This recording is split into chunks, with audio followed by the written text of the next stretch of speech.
Let's jump in, Hi. baby. Hi. Welcome to Script Daddy. And what I'm do your we do host, here? Colin. Oh, Well, fine. I get excited. I'm Carly and he's Colin. But what do we do here, Colin?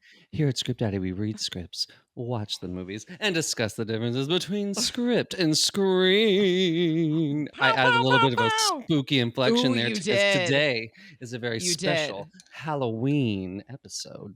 Script Spooky, babies. spooky, scary, scary. Mhm. Today is a very exciting day because we have a guest, Andrew Bowser, who we are very excited to have join us. I dare I say king of horror? I don't know. We'll see. We'll see. She We'll said it. see. She said it. I It's said been it. said. Oops. Oops, I said People are it. saying it. People are saying it. I'm saying it, so it's being said. Um, I'm gonna throw out a little bio, as I said to Andrew. We'll see how I do here. He is a filmmaker, an actor, a writer, and an internet personality, best known for his horror comedy alter ego, Onyx the Fortuitous. His feature film, Onyx the Fortuitous, and the Talisman of Souls premiered at the 2023 Sundance Film Festival after being successfully funded through Kickstarter, which is an absolute big ass accomplishment, by the way. With over 2 decades of experience in the industry, Andrew has directed branded content for Nerdist and collaborated with major names like Funny or Die, a little thing called Blumhouse, Warner Brothers. At the same time, he has built a very strong online presence, amassing over 250,000 subscribers on YouTube and over 1 million followers on TikTok. He is widely recognized for his unique blend of genres, viral video content, and his passion for independent filmmaking. How did I do, Andrew? That was wonderful. Yay! That I might just farm that out as my official bio to any other podcasts I go on. That was I'm great. honored. I will send it to you, and you can Please. do whatever you please with it. Colin knows I get anxious about doing these sometimes, so whenever I get a gold star, I get very excited. Yes, no, that was you really covered the bases. I feel seen, very seen. That's all we could ever dream of. Thank you Yeah. for coming and joining us. We're so Yeah, we're so excited about excited. this. Thank you for having me. As I said before, I'm a fan, and so yeah, I'm excited to be here, without a doubt. He's Yeah, a I mean, fan, this is gonna be a Colin. fun. Don't freak out. Don't Hey, scream. hey, I'm already freaking out internally enough, so I'm gonna keep it together. But yeah, no, we're so excited to have you on here for our special little spookalicious season. Um, just to get the conversation started off, we wanted to ask you, what is it really about, like, the horror genre that lights you up and kind of draws you to it and resonates with you so deeply? Well, so I was a real scaredy kid. I stayed away from horror for a long time.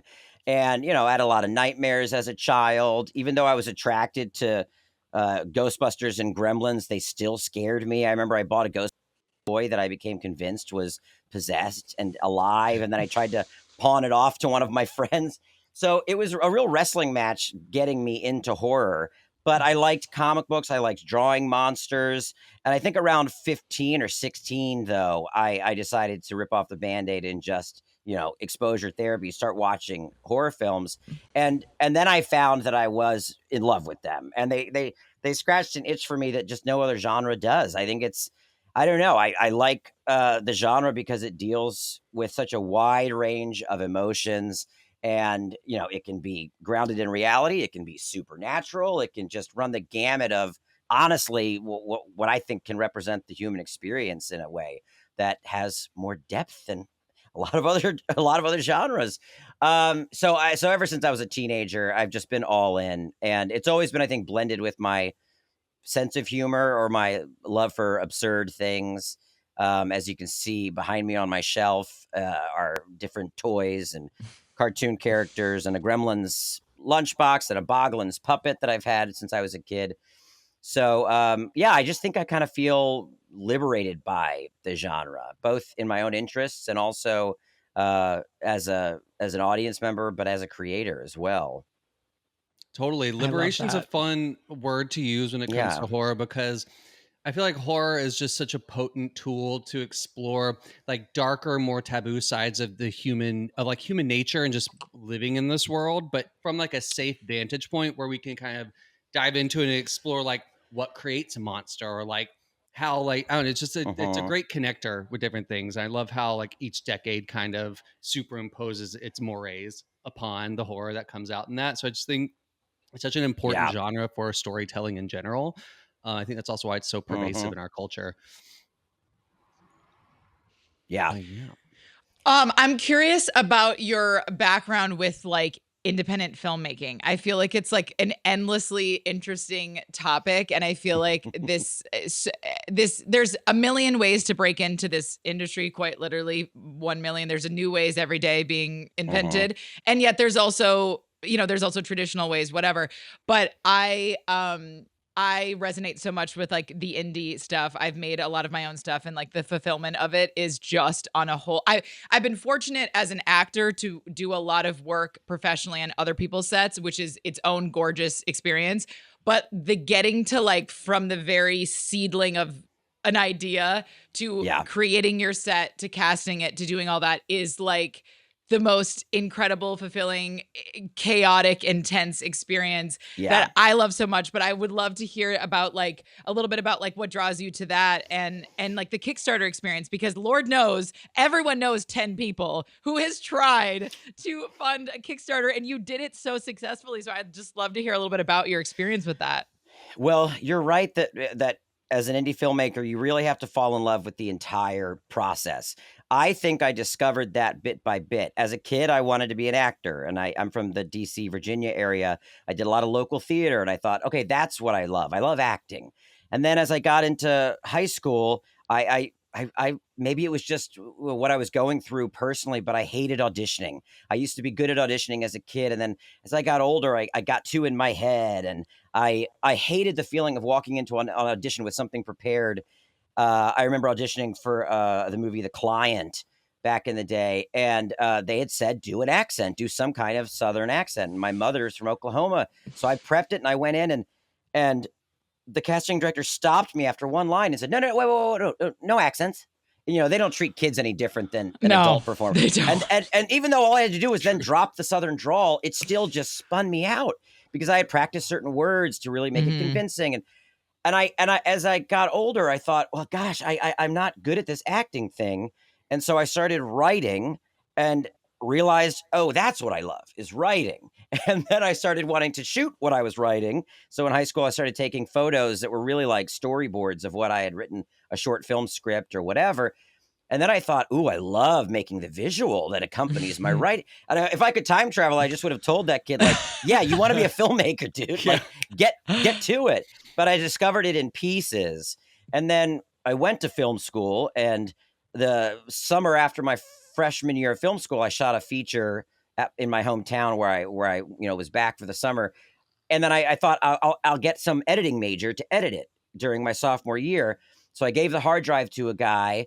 He had it for 3 months. I came back to watch a cut, and he was like, I didn't touch it, man. Here's your hard drives back. So you said, I got to learn it. So then in that moment, I remember I went to school at SVA in New York, and he was in like a 7-story walk up.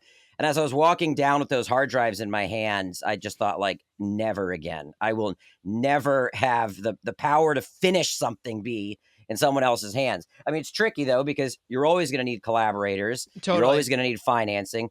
So you always do need someone else. But I think I've learned over the years that as an independent filmmaker, you can have the drive to get really far with a project if you learn as many of the skill sets required. And then I started making tiny experimental films and put myself in them, which was really just because I couldn't convince any of my friends to go and shoot an experimental film in Oklahoma where they're wearing a GoPro on their chest for a one-take film. So anyway, the irony is that I thought I was just learning these things in pieces, but that one day I would just be a director and I'd be getting other people's scripts and I'd be not editing my own films.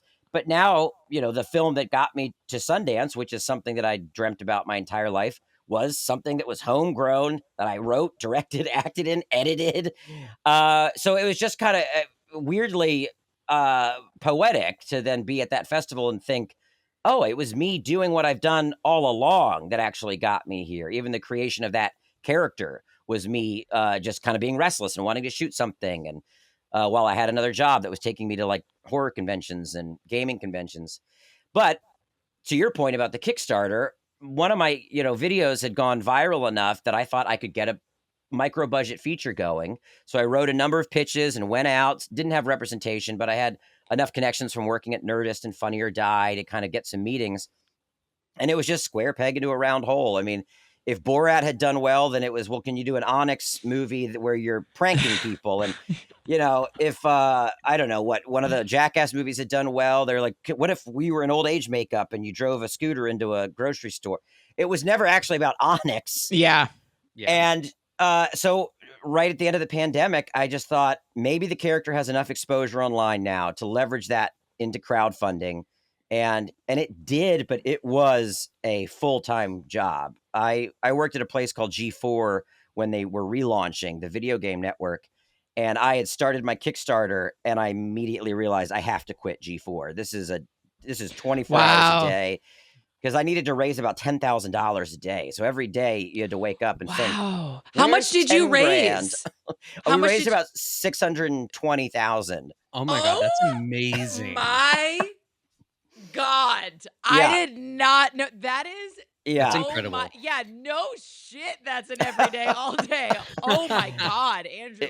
It was all day, and truly was all organic. Like I didn't put $1 of my own money in. I didn't send a friend, 5 or 10 grand to put in as a donor. Like it was me messaging out this content every day to try to overturn every rock of like, do you remember my character? I went viral a couple years ago. Do you like him? Do you want to see me do more?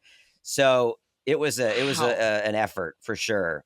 But very rewarding, because then you have those 7,000 backers that are then a part of your journey. Absolutely. Being able to tell them we got into Sundance. I mean, they were so excited.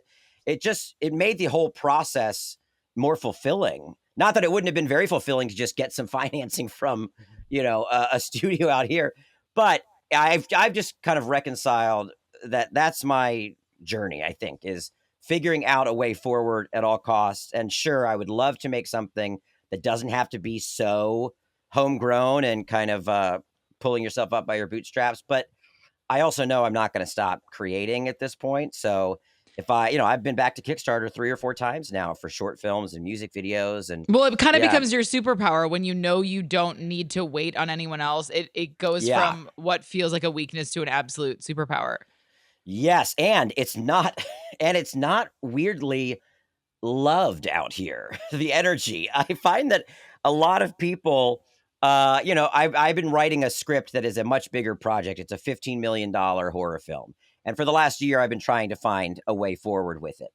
And when I don't hear back from someone that I think might be interested, I've already sent that script to 10 other people. Yeah. Or I've already shot a proof of concept for it. Or I've already shot a short film that will start running in festivals that might help me pitch that big feature in 6 months. And as I'm doing all that, there's plenty of people around me that are like, slow down, dude. Slow down. We need to wait to hear from that one company. And I'm like, at this point, I can't. It's just not even in my DNA. I'm going to wait for a phone call that might never come. Like, fool me once, fool me twice. That was 15 years ago when I would have fall for that. But a lot of people out here really like the stagnancy. Yeah. I think just because it takes the responsibility off of them to get activated.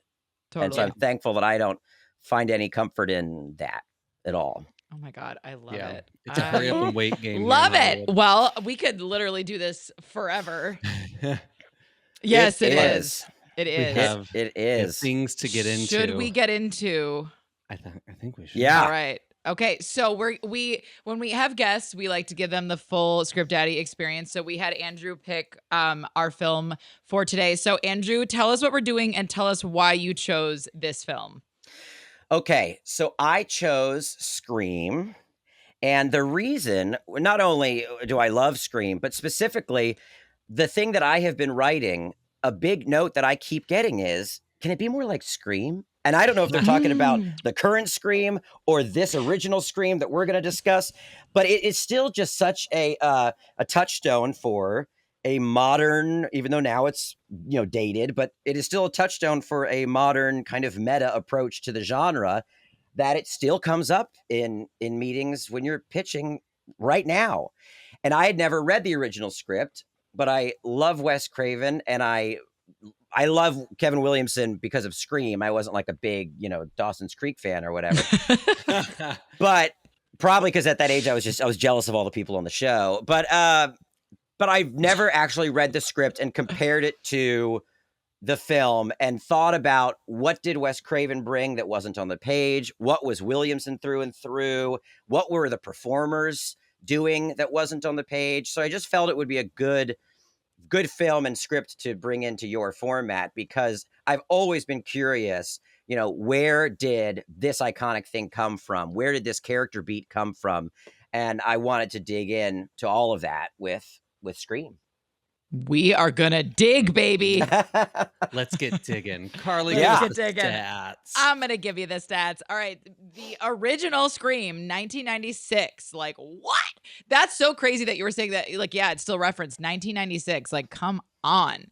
Yeah. This log line, as it's a runner here on this Here show, we go. is quite quick, Colin, from IMDb. This is Thank our you, quickest I am one yet. Deborah. A masked killer targets.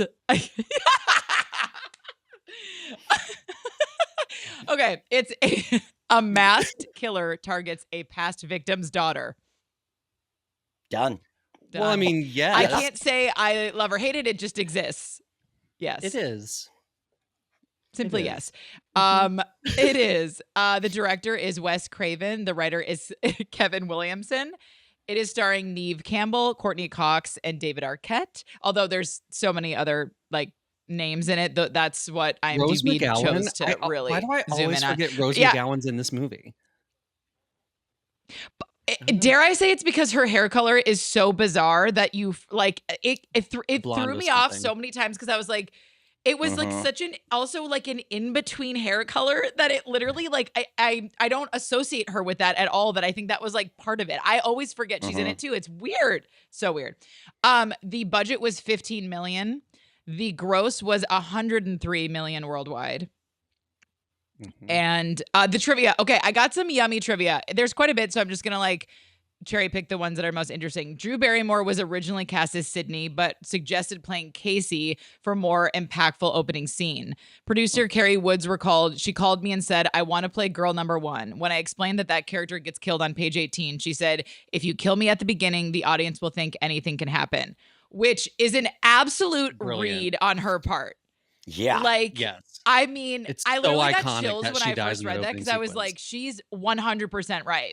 She's And then that became such a trope for the franchise moving forward, for better or for worse, that we start off with a cameo kill, it's and that so, came from her. so genius. iconic. And she's on the Molly poster too. Did Ringwald. you notice Kevin that? Williamson wrote the role with Molly. Yeah, which is so a business thing. So the industry being like, here's Drew Yeah. Barrymore, despite her being in it for 5 minutes. But you know what? You do what you got to do. Mhm. Kevin Williamson wrote the role with Molly in mind, Molly Ringwald, but she turned it down, feeling she could not convincingly play a high school student at 27, which is made me laugh, because I feel like now, that is a thing of the past. There are 27-year-olds playing high schoolers on the daily on every streaming platform you've ever watched. Well, and I feel like the actors that did wind up in Scream were 25 at the time, weren't they? 24? I mean, Yeah. I'm not exactly sure, but yeah, they weren't 16 and 17. No. So very strange. Mhm. The party scene near the end of the film runs 42 minutes long. It was shot over the course of 21 days from the time the sun set to the time it rose. After it wrapped, the crew had shirts made that read, I survived scene 118, which was the name of the scene during shooting. The cast and crew jokingly called it the longest night in horror history. Obsessed and in love with that amazing. information. That's awesome. Do we do a small run of those shirts? I don't know. Maybe. I don't know. Anyway. Better. I'd buy one. Courtney Cox approached the production to pursue the role. She was interested in playing a bitch character to offset her nice friend's image. This image was the main reason why the producers initially refused to consider her. She continued to lobby the studio as she felt she could believably play the character, and ultimately she succeeded. And she absolutely slayed. She really did. She really brought more to Gale than I realized was on the page. Gale's a great character on the page, but she brought layers to Gale that, girl, she can really act. She's like, I'm going to show you. I'm going to remind you I was a film actor before I was on TV. Thank you. No, again, this is why it's such yummy trivia. All of it, I was like, yeah, it just made me happy for everyone. I was like, Yeah. good choices were made over and over and over again. At the beginning of the movie, when Casey's parents come home to find something's wrong, her father tells her mother to go to the Mackenzies, which is the same thing Lori, Jamie Lee Curtis, told Lindsay, Kyle Richards, and Tommy, Brian Andrews, to do in Hollywood, in Halloween 1978, of which this movie contains many references. So obviously we'll dive more into that, but I thought that was really actually adorable that he found so many little ways to inject it, where, again, anyone who listens to the pod, this is not like my go-to genre, but part of why I love this podcast so much is because it has allowed me to like see and experience these genres with a whole different understanding than I initially did. And I felt like that was one of the things that I would not have noticed. Like I would not have caught that in any way. And so learning that and learning how much of this script is an ode to these other things, I thought was really fun and awesome. This is okay. Matthew Lillard was cast as Stu by chance after accompanying his then girlfriend to an unrelated audition taking place elsewhere in the same building. The casting director saw Lillard in the hallway and asked him to audition for the part. He got the role with incredible ferocity. That's something that could never happen now with everybody having to do self-tapes from home. Those stories of passing by the casting director in the hallway. I know. It makes me sad to think about, actually. Like the story about how Harrison Ford got cast in Star Wars. Like that's just not going to happen these days. It's so sad. Mm-hmm. The Linda Blair has a quick little, it's hard to even say cameo because you miss her if you blink. She's one of the reporters when she says people want to know, they have a right to know. And then Wes Craven is also in it as the janitor. He's wearing a red and green striped sweater, just like Freddy Krueger from A Nightmare on Elm Street. And it actually is the real clothes from A Nightmare on Elm Street, which I thought was, once again, genius. I know cute is a weird word, but like adorable. Like that's an adorable, like fanboy thing to do. It's adorable. The last few here is the inspiration for the screenplay came to Kevin one night when he was watching a documentary on a serial killer, Danny Harold Rowling. Rowling killed 5 students after sneaking into their apartments. Later that night, he found Williamson found an open window in his house that he was certain was shut before. He spent the rest of the night searching the house, terrified, with a knife in his hand, talking to a friend on the phone. He wrote the first draft of the script and a treatment for 2 sequels over the next 3 days. I loved that. That is divine inspiration. Absolutely. I love to see how stories come through. And that was something that, and I know we'll get into it, but I was surprised reading this script that it was clear in this first script that he had plans for a second or even third movie. But I didn't know that until you just said that. But when I read the script, it felt like he had already figured out a way forward. Totally. I totally agree. And then the last one I thought was really fun was this script sparked a bidding war. The screenplay generated a lot of heat in Hollywood. Paramount, Universal, Morgan Creek, and Weinstein's company all put in bids for it. Williamson ultimately went with Dimension, who paid $400,000 for it. This was less than what some of the other companies offered, but he thought the film had more of a chance of being made. And I thought that was so interesting. So that is our trivia. And Andrew, we're going to have you start us off with your Script Daddy score for the screenplay. Oh, what is our scale? 1 to 1 10. through 10. Just 1 to 10.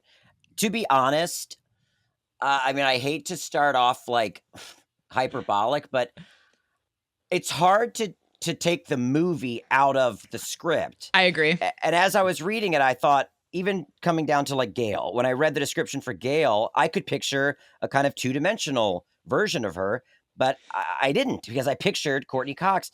So in trying to just take it as a screenplay, I still think it's so taut and it's so vivid, and even trying to take the performances out of my head, they still were so alive that I think it would have to hit at least an 8 for me.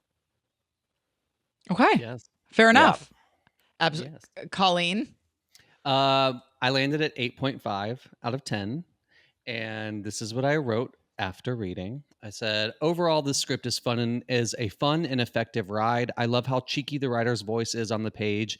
Even though we're dealing with the brutal subject matter of teenage slaughter, it's handled with such style and energy Overall, this script is a fun and effective ride. I love how cheeky the writer's voice is on the page. Even though we're dealing with the brutal subject matter of teenage slaughter, it's handled with such style and energy that you're always reminded that you're watching a movie. It's disarming in a way that also serves as a great contrast to the very real creep factor on the page. The writer even fully breaks the fourth wall at times, directly addressing the reader, like on page 69 when it says, Sid follows Tatum inside the house, never seeing the ghost masked killer that stands across the street under a tree. His presence is so subtle and unobtrusive, you'd have to see the movie a second time to know that he was there all along. The self-aware storytelling style firmly sets this film apart from other horror classics. It's simultaneously a love letter to horror while also providing a tongue-in-cheek cautionary tale about how those movies have caused the general public to become numb to violence and gore. Equal parts scary movie and social commentary. Scream is one of those films that will always endure, especially during spooky season. So my thoughts on it were, I always struggle with gathering all of like my why behind my scores, because one of my big things is it like literally well written from like a format standpoint? And this script absolutely is. Like, it's absolutely well written and it's clear, it's easy to follow, whatever. The main reason it was lower than I was expecting was because the dialogue really took me out so many times. I was just like frustrated. Was it? Can I ask a question? Yes. Was it dialogue that made its way into the film, or A was lot some of of the it- dialogue that was okay? Okay. Because there was some stuff that took me out, but then I would see it wasn't in the movie. I was like, oh Yes. wow. So it was, but I would say solely from the reading the script experience, like, and my score, the dialogue was a big part of why it was lower, was just because, like you said, some of it was not in the film, but some of it was. Some of it just felt so egregious to me and like so like hard to like not hard to follow. It was clear, but just like not great dialogue.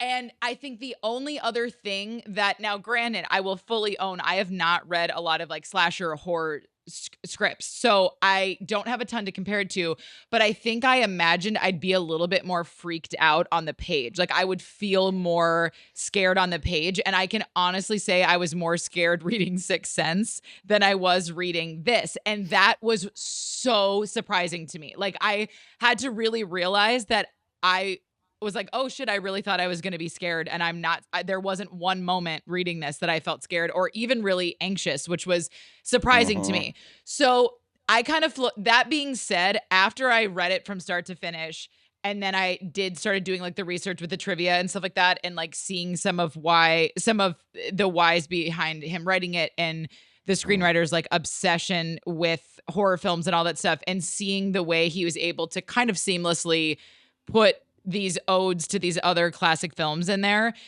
I was originally at a 6.8, and then that made me go to a 7, because I was like, I did not know that. Like, I didn't know that reading it. So that originally I was like a 6.8, but feeling like I had more of an understanding for the genre and the world, I was impressed by that. So I landed on a 7.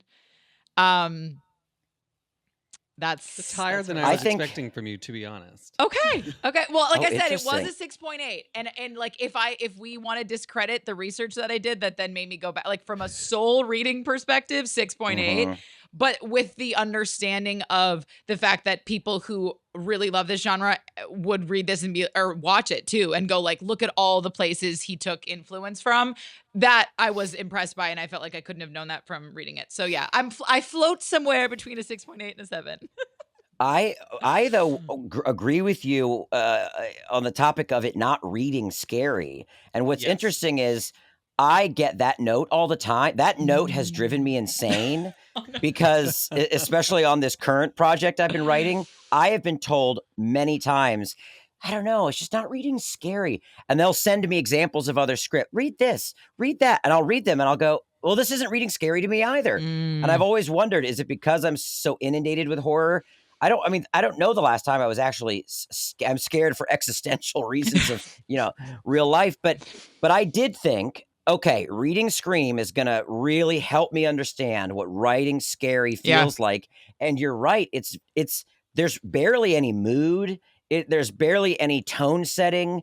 And I'm not saying that's a negative when it comes to what eventually was executed on the day, because clearly Wes Craven showed up with all of his tricks. Absolutely. But the script is very bare bones and doesn't feel concerned with making the reader feel unnerved. Maybe the first sequence, but really everything else is kind of like, I got stabbed, moving on. I stabbed a couple times, moving on. It's really brief. Yeah, and especially because the first scene is 18 pages. Yeah. We are taking you through it. I mean, that would never happen now. Like, you would not see an 18-page intro of a slasher killing someone. But it almost like, I thought like, oh, is it because it's bogging you down? Then I was like, no, like I at no point was really that freaked out.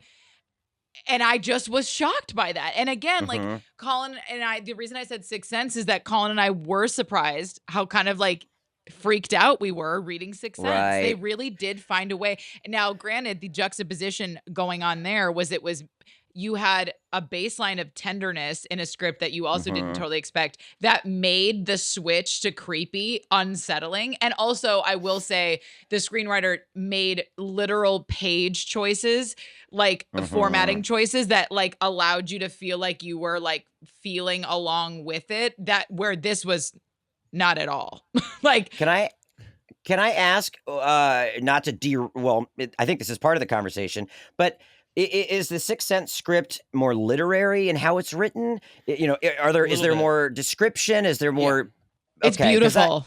They build the atmosphere and the tone out more, and the character work is so well honed that you really, really, really care to go along this journey.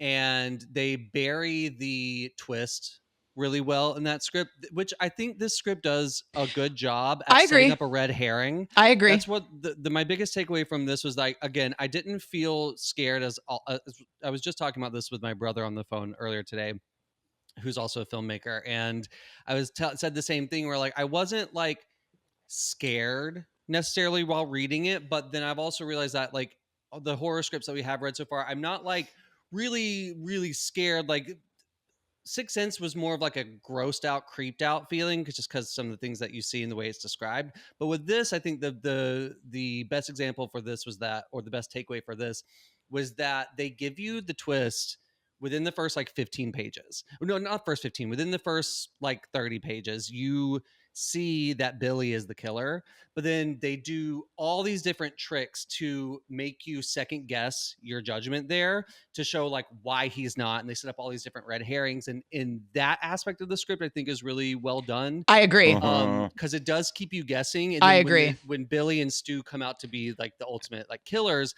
Stewart's involvement is a real big shock. But yeah, it's not it. The thing that I liked was that like I was able to overlook some of the dialogue, because to me some of the lackluster dialogue kind of played into this B movie quality of it, because it's harkening back to all these different horror films, and it's like I said, this love letter to it. And like you're dealing with teenagers getting murdered. So I think if you went a little bit more realistic with some of the things, it could have skewed more towards like a hardened social commentary on things, instead of more like, oh, that's interesting. Yeah. Like a praise of like what's come before it. But it also does have social commentary in it as well. Yeah. Yeah. Sometimes I took I haven't quite figured out the language around this, but there was something as I read it that felt like some of the dialogue, maybe he's almost mocking teenage culture, or maybe he was even, looking at it in a petri dish in a way that, that it was making him laugh. Yes. Because there was some antagonistic energy, even to like his perspective as a writer towards these people. But even in sometimes his descriptions, I forget. I wrote down a bunch, but there was one character description that I highlighted because he said something like, she's so-and-so, she's something, she's a bitch, or something like that. I don't remember what it was, but he said it so succinctly. I was like, he did have some descriptions are really cheeky. I'm excited to get into it, because I wrote some down too, where I definitely did think one of his strong suits was like, there was almost more voice on his character descriptions than in a lot of the Very other true. like it almost felt like Yes. I felt like I was more aware of his voice there than in any other part, because the dialogue at certain moments Colin, that's such an interesting point, because I did ask myself, I was like, what would I want different about this dialogue? And I think for me, I'm always a person that like really, no matter the genre, my preference so often is to try to make something as grounded as it can be. So that way I am more in on whatever the other thing is. So like that way I'm more freaked out by this killer, because I feel like it can happen to me, because they're talking not necessarily I don't need someone to talk exactly like me. It's just that I felt like the dialogue in this film felt like movie dialogue, and that had to have been on purpose. And I respect that it was on purpose. It was just the reading experience of it was like at times jarring, because it was just like, dear God, like in particular, like the scene, not to get ahead of myself, but like the scene with Sydney and Billy when like he climbs up her window and he's like, I've been watching The Exorcist, and all the things they cut out of it, and like our relationship used to feel like it was like NC-17 and now it's PG-13. I literally was like, now we're edited for TV. I was like, I have seen Scream like probably 30 times or more, and yet when I read that dialogue in the script, I said, "Well, that's not in the movie." Yeah, and really? I don't know. Oh my God. Yeah, I was like, it's very much there. I know, and then it's like, what? Did I remove that because I didn't like the way it felt in the film? Because it was not in my memory that he gave that speech about being edited for TV. It's so funny to me that and again, though, you're right, Colin, that it's like there is a self-awareness to it, but it doesn't change the fact that it's kind of brutal. Like it's kind of brutal. I think that's the secret sauce of the Scream franchise, is that it is so self-aware and it makes fun of itself in those moments. Like the moment at the end where, I mean, we still have to do our movie scores stuff, but whatever. Yes. This is fun. This is Script Daddy, baby. The moment at the end when Stu, when they've just stabbed each other to give them an alibi, like Sydney knows that they're the killers, everything. And there's a moment where Stu it's one of my favorite lines of dialogue from the whole movie. It's very, very iconic, I think, is when Stu's sitting there and he's on the phone. Sydney now is like toying with them, like, yeah, I just fucking called the cops on you guys, da da da. And then Stu's sitting there and he's dying, he's bleeding out. And it's like this very brutal imagery that we're seeing, and like very realistic, because like you have the juxtaposition of like the fake blood on Billy's shirt mixed with the real blood that's darker coming out of that. But then Stu's sitting there and he's like, did you really call the cops? And she's like, yeah. And he's like, my mom and dad are gonna be so mad at me. And like that is such an iconic line, because it's funny and it breaks through what you're seeing and it reminds you like, oh, we're like this, we're exploring this, but it's also we're exploring it like with a lot of like jokiness to it. We're not supposed to take it too seriously. And that line, do you remember? Is that in the script? It's not. Yeah, it's I didn't not, think it right? was. Yeah. I was trying to catch the Lillard strays. I was like, which of these are in the script and which are coming from him? And there were more in the script than I expected. Yeah. His line reads like the line read when they're saying like, you never say I'll be right back because that means they're gonna die. And the way he's like, I'll be right back. Like he adds like this Bela Lugosi kind of like ridiculousness to it.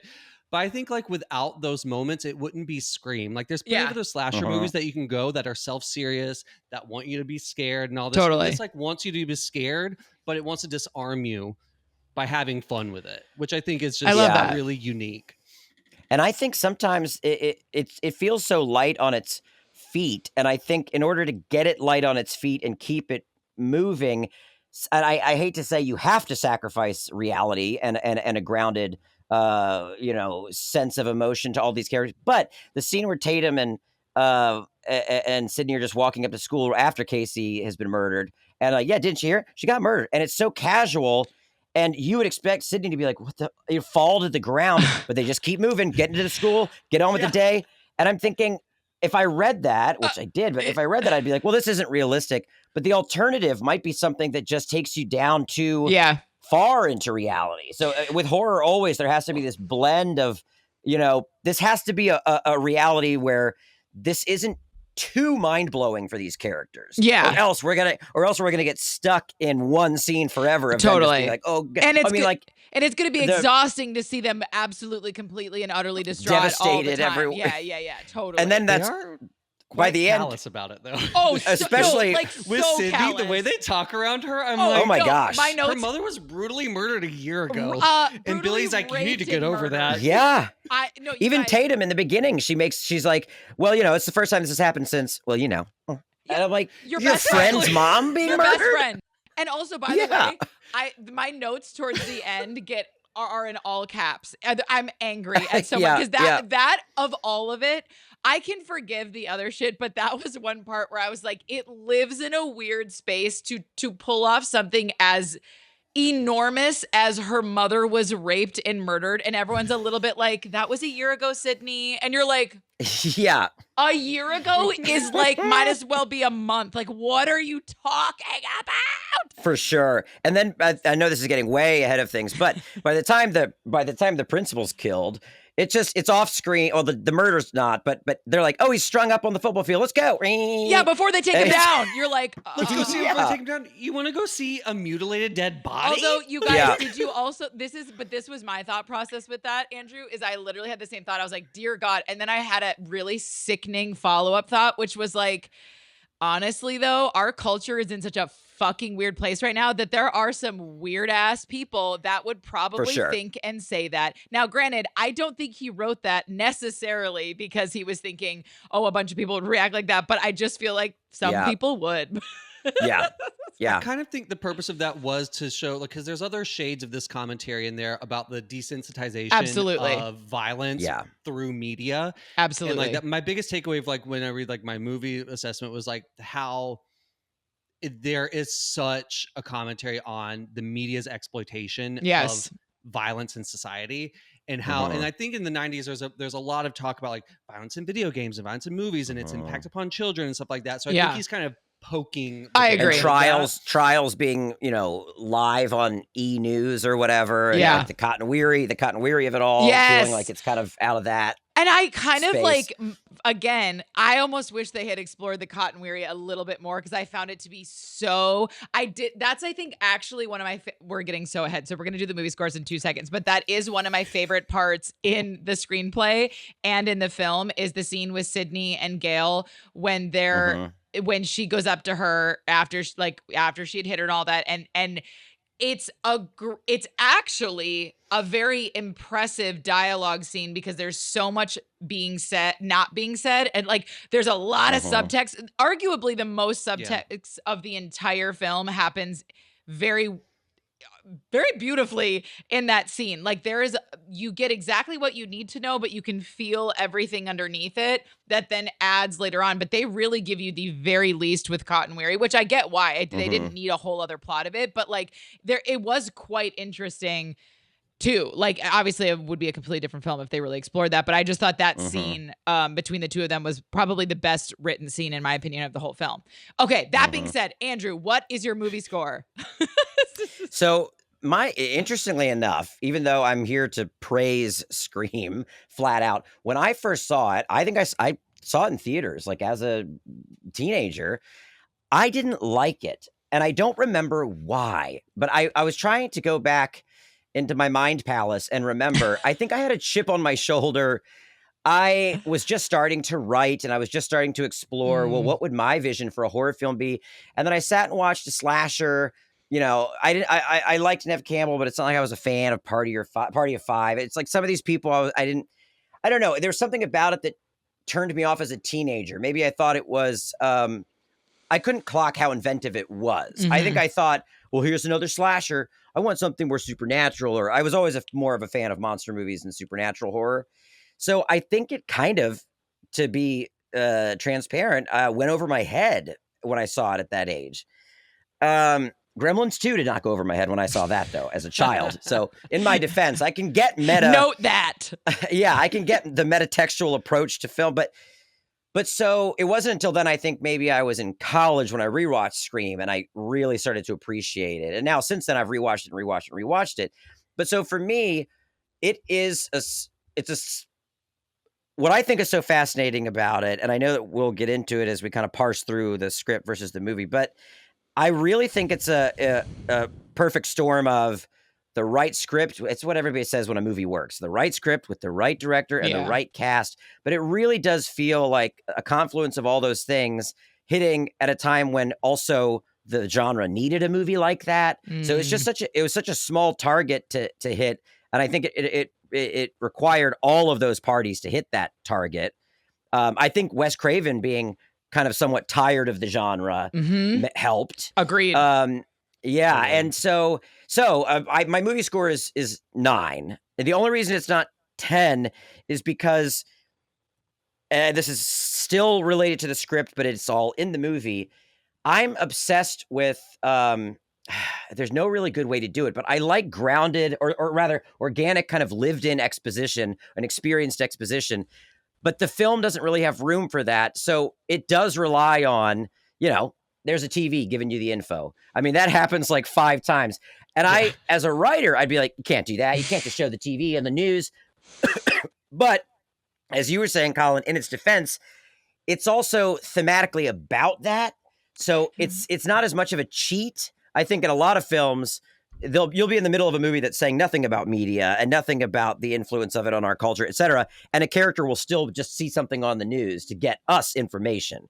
Yeah. So it's not as much of a cheat in Scream because her life is becoming a tabloid, and it goes even more in that direction over the course of the franchise. That's a really good point. That's a really good differentiation, actually. Like, we just found a Daddy Do in the Wild, which is my favorite way, which is like, if you're going to utilize, like, you just parsed that out so brilliantly, and it just came off the dome so organically. But exactly to your point, their utilization or overutilization of using the television as giving us information worked actually to this film's benefit. But if your film is not in some way a little bit of a commentary on that, it is a weak point, and it's not really in this film.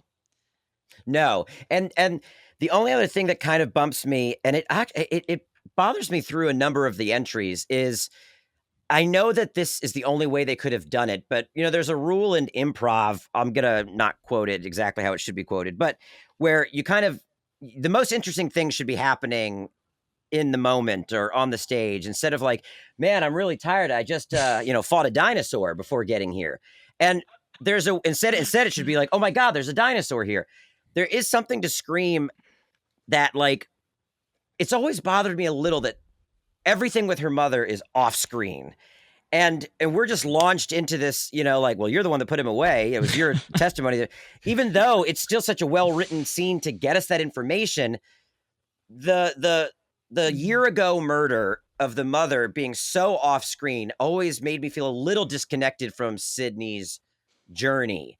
And I still felt like that reading it. I always thought, well, maybe in the original script, we see some of it. I don't know, flashbacks, or I doubt there was ever a cold open of that murder. But to read the script and go, oh, it's still kind of just as backgroundy. Yeah. And honestly, I think that's hurt me being able to engage in Scream in different ways over the franchise, because it's always about the mom and it's always about the Sydney. And I'm always like, I never even lived through that, Yeah. But that's but a you really can't. good point. That is a very good point. There's not enough real estate, in that script to have it have happened on camera. And in a way, it's very smart to have started it a year later.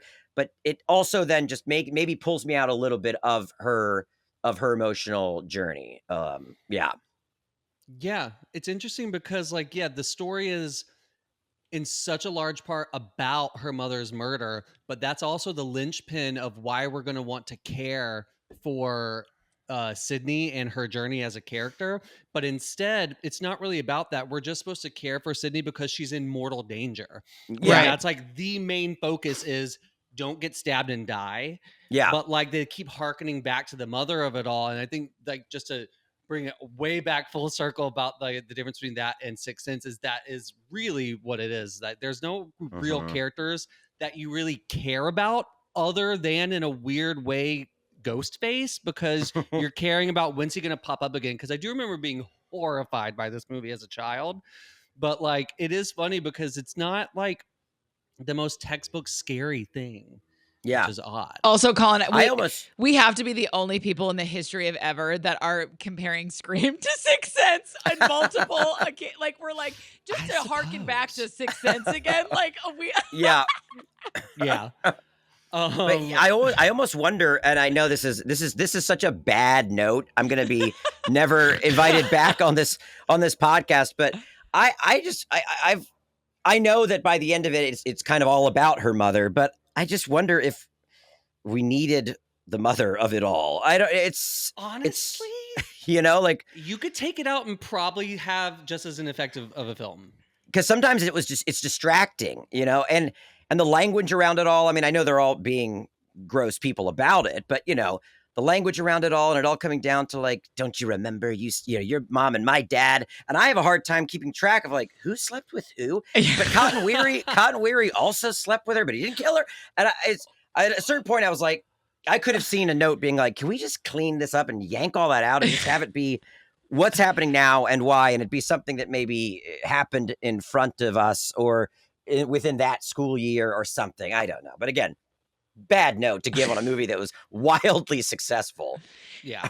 But it is interesting why it was so wildly successful, because there are this is, I think, one of the most fascinating things about art is no matter how much someone fucking hates something or fucking loves something, there is an audience who says otherwise.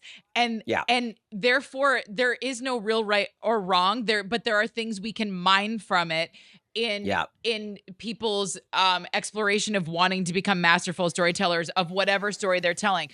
There's no perfect ingredient. There's no anything, but it's like, that's, I think, what Colin and I are so obsessed with and why we want to do the podcast. It's like, we can never exactly know, okay, it's this formula. In fact, Colin and I have been talking recently about how frustrating it is to see, and I know we talked about this with you a little bit, Andrew, when we originally talked to you, that like so many people are looking for, here is the secret sauce that's going to make your script pop. And the truth is there is no exact secret sauce, but the best we can do is do what we're doing and read a shit ton of produced scripts, watch the films, and talk about what works, what doesn't, while still understanding. And sometimes none of the rules apply. And this movie just did it so well because it was the right time, right place.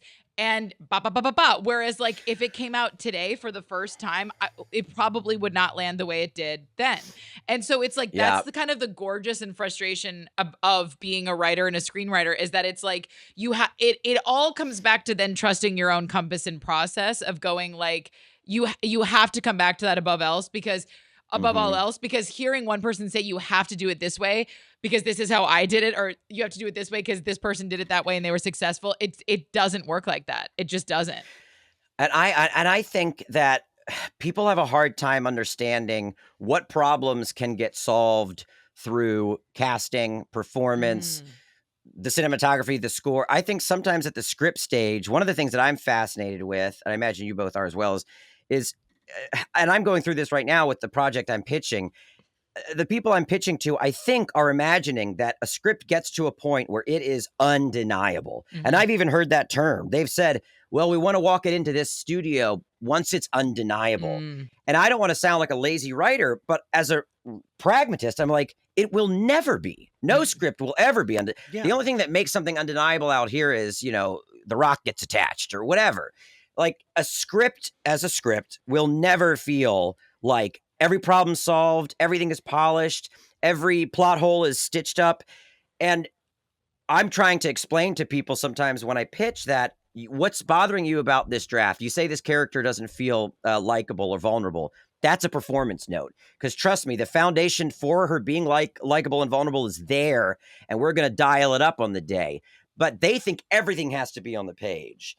And I don't know how to, other than making every executive out here also go through film school and write 70 scripts and then do podcasts like this, how they will ever learn that even with Scream, you read that script and you think, I think it'll work. I mean, I don't know. It's certainly not an undeniable script. It's not an undeniable script. It's not an undeniable. No one could have read it and said without a shred of doubt, this is like, you know what I mean? Like, yes, it had a bidding war, but that was also the timing of it. and And all I of bet that. it went into production. I don't know. This is, but I bet it went into production with somebody still saying you need to shift and change. All right, I guess we're shooting. Cool. I'm sure there's someone that was hesitant to even shoot that draft. And we can get into this, but I was surprised at some of the issues I had with the script, just the structure of it, were totally solved by the editing. They rearranged a lot of the scenes towards the end. That especially everything as it plays out in the finale, I was like, oh, then they do this. Oh, then Kenny dies. Oh, and I said, see, a lot of that is just something you could have said at the script stage needed to be fixed, but they shot it and they just edited it correctly. Yeah. Colin, I just realized, did you say your script score? I have not. No. This is by far in the history of our podcast the furthest we've got. We are knee deep, and we're like, what's a score really? What even is a score? Who can say? Who can say? Who can say? My script score is also a 9 out of 10. I was gonna do an 8.8 out of 10, but I went to 9 because wait, your movie score or your script score? My movie score. Sorry, my movie score. I was gonna do 8.8 because my script score is 8.5. I was gonna do 8.8, and I thought going into this is gonna be a 10 out of 10 on both. I did because I love this movie, but I landed on a 9 because I have to honor the cultural impact that this movie had, and no movie can be that big and spawn this big of a franchise without being a good story. Like it is good storytelling because people do really, really respond to it. Respond to it. That's the word. But here's what I wrote after reading it, after watching it, which is a bit different than my other movie takes because I kind of tunnel vision on one thing, but here we go. It says, horror always reflects the social mores of the era in which it's made, and as a film script, Scream has a lot to say. While I've seen this movie many times since it was first released, this is the first time I've watched it and fully realized what a blistering commentary on mass media it is. Gail Weathers is the ultimate personification of the amoral, bloodthirsty 24-hour news cycle that's had a chokehold on our society for decades. I believe this aspect of the narrative is one of the main reasons the franchise is still relevant to this day, spawning seemingly endless sequels and spinoffs. Scream's unique secret sauce of meta-realism, satire, and comedy has the ability to reflect the horrors of our modern society in a way that feels brutally entertaining, reminding us that the powers that be will always continue to play upon our fears in order to create profit. And the thing that really hit that home for me was that because it's really apparent, that commentary, when you sit and actually watch it, because so many times I just watched down to sit and be scared because this movie really freaked me out as a kid, and throughout my teens and everything. But this time watching it, just we're always Gail Weathers is such a fucking vulture and is always gunning for putting herself forward and to platform herself upon the dead bodies of these people who are being murdered. And then all of that's really wrapped up, and I never realized this. The very ending shot, after they've all been fucking murdered in that house and brutalized, Gail included, is her setting up the shot saying, get this right, this is my big moment. The ending takeaway is that media has blood and it's gotta fucking churn it, put it into the machine. And I never fully appreciated that, and I was like, damn, that's pretty badass, because this film can just be seen as a slasher thing on the surface of it, but it is more than that. Now, is it as deep as kind of my assessment is telescoping? I don't know, but all the elements are there. I think it is that deep, and I think that's why the most recent entries into the franchise don't work as well, because they don't hit on a theme as major as the one you're talking about. And I think people think of Scream as mostly commenting on the horror genre itself, and the famous "these are the rules," etc. But I think you're correct, and that point hit even harder in the script, because I think there's a line that may not be in the film where she says something like, "I want a close up." It was just very clearly Gail's ending, and I think the last, what is it, 5 and 6, haven't found what what that central theme is to investigate, to anchor those entries into anything really that deep culturally. They got distracted by the like, oh well, let's have a villain be a film bro, or let's have a villain be. I mean, it never really resonated the way this first one does, and I think it is because of like a thematic detachment in these later entries. The films have become more about the main focus does seem to be more of like who's Ghostface in this one. Like, how can we bury the twist so deeply that you don't see it coming, but the person's been there all along, like in the first one. But that's the sole focus, you kind of lose sight of what really made this film special in the first place. Yeah. See, this is why, once again, I love doing this, because my score was 7.5, which is actually pretty. Colin's giving that face because that's actually pretty high considering this is not a movie, not a genre. I would just be like, I'm in the mood for Scream. Like, that doesn't happen. So now, but again, it's not shade. It's just literally like in any way. I still enjoyed it when I watched it. It's just, it's not the thing that I have the visceral response to. But I could tell that there were aspects of it that it felt like they were dipping toes in a lot of pies, and I respected that. And I felt like the movie had more tone than the script.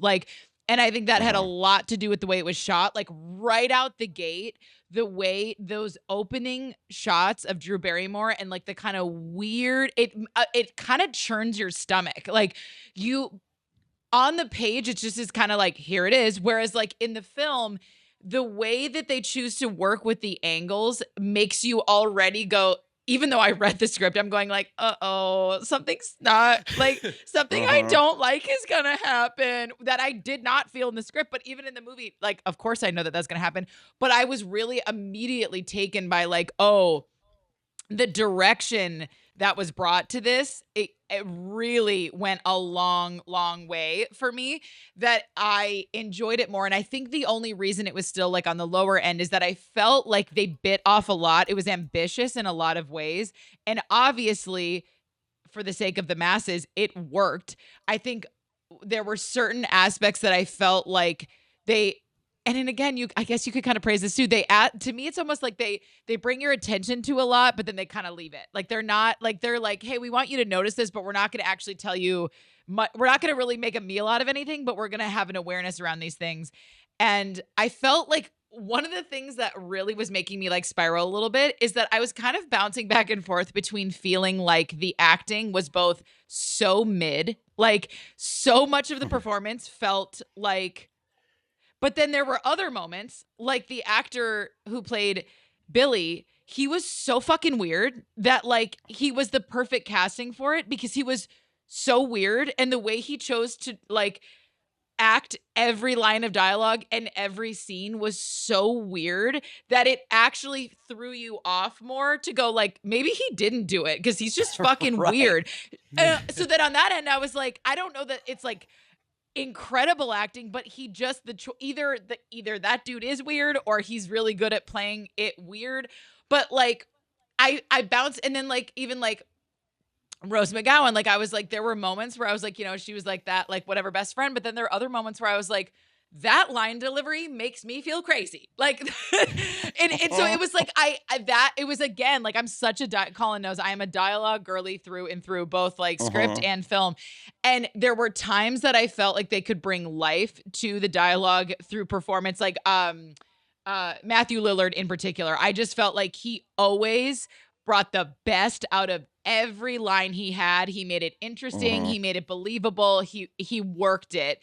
Whereas I felt like a lot of the other, also hate to say it, but the parents in this film, I feel like, are they the parents of the people in it that just, they were like, hey, we're going to throw them a bone and let them beat it. It felt like none of them knew how to act.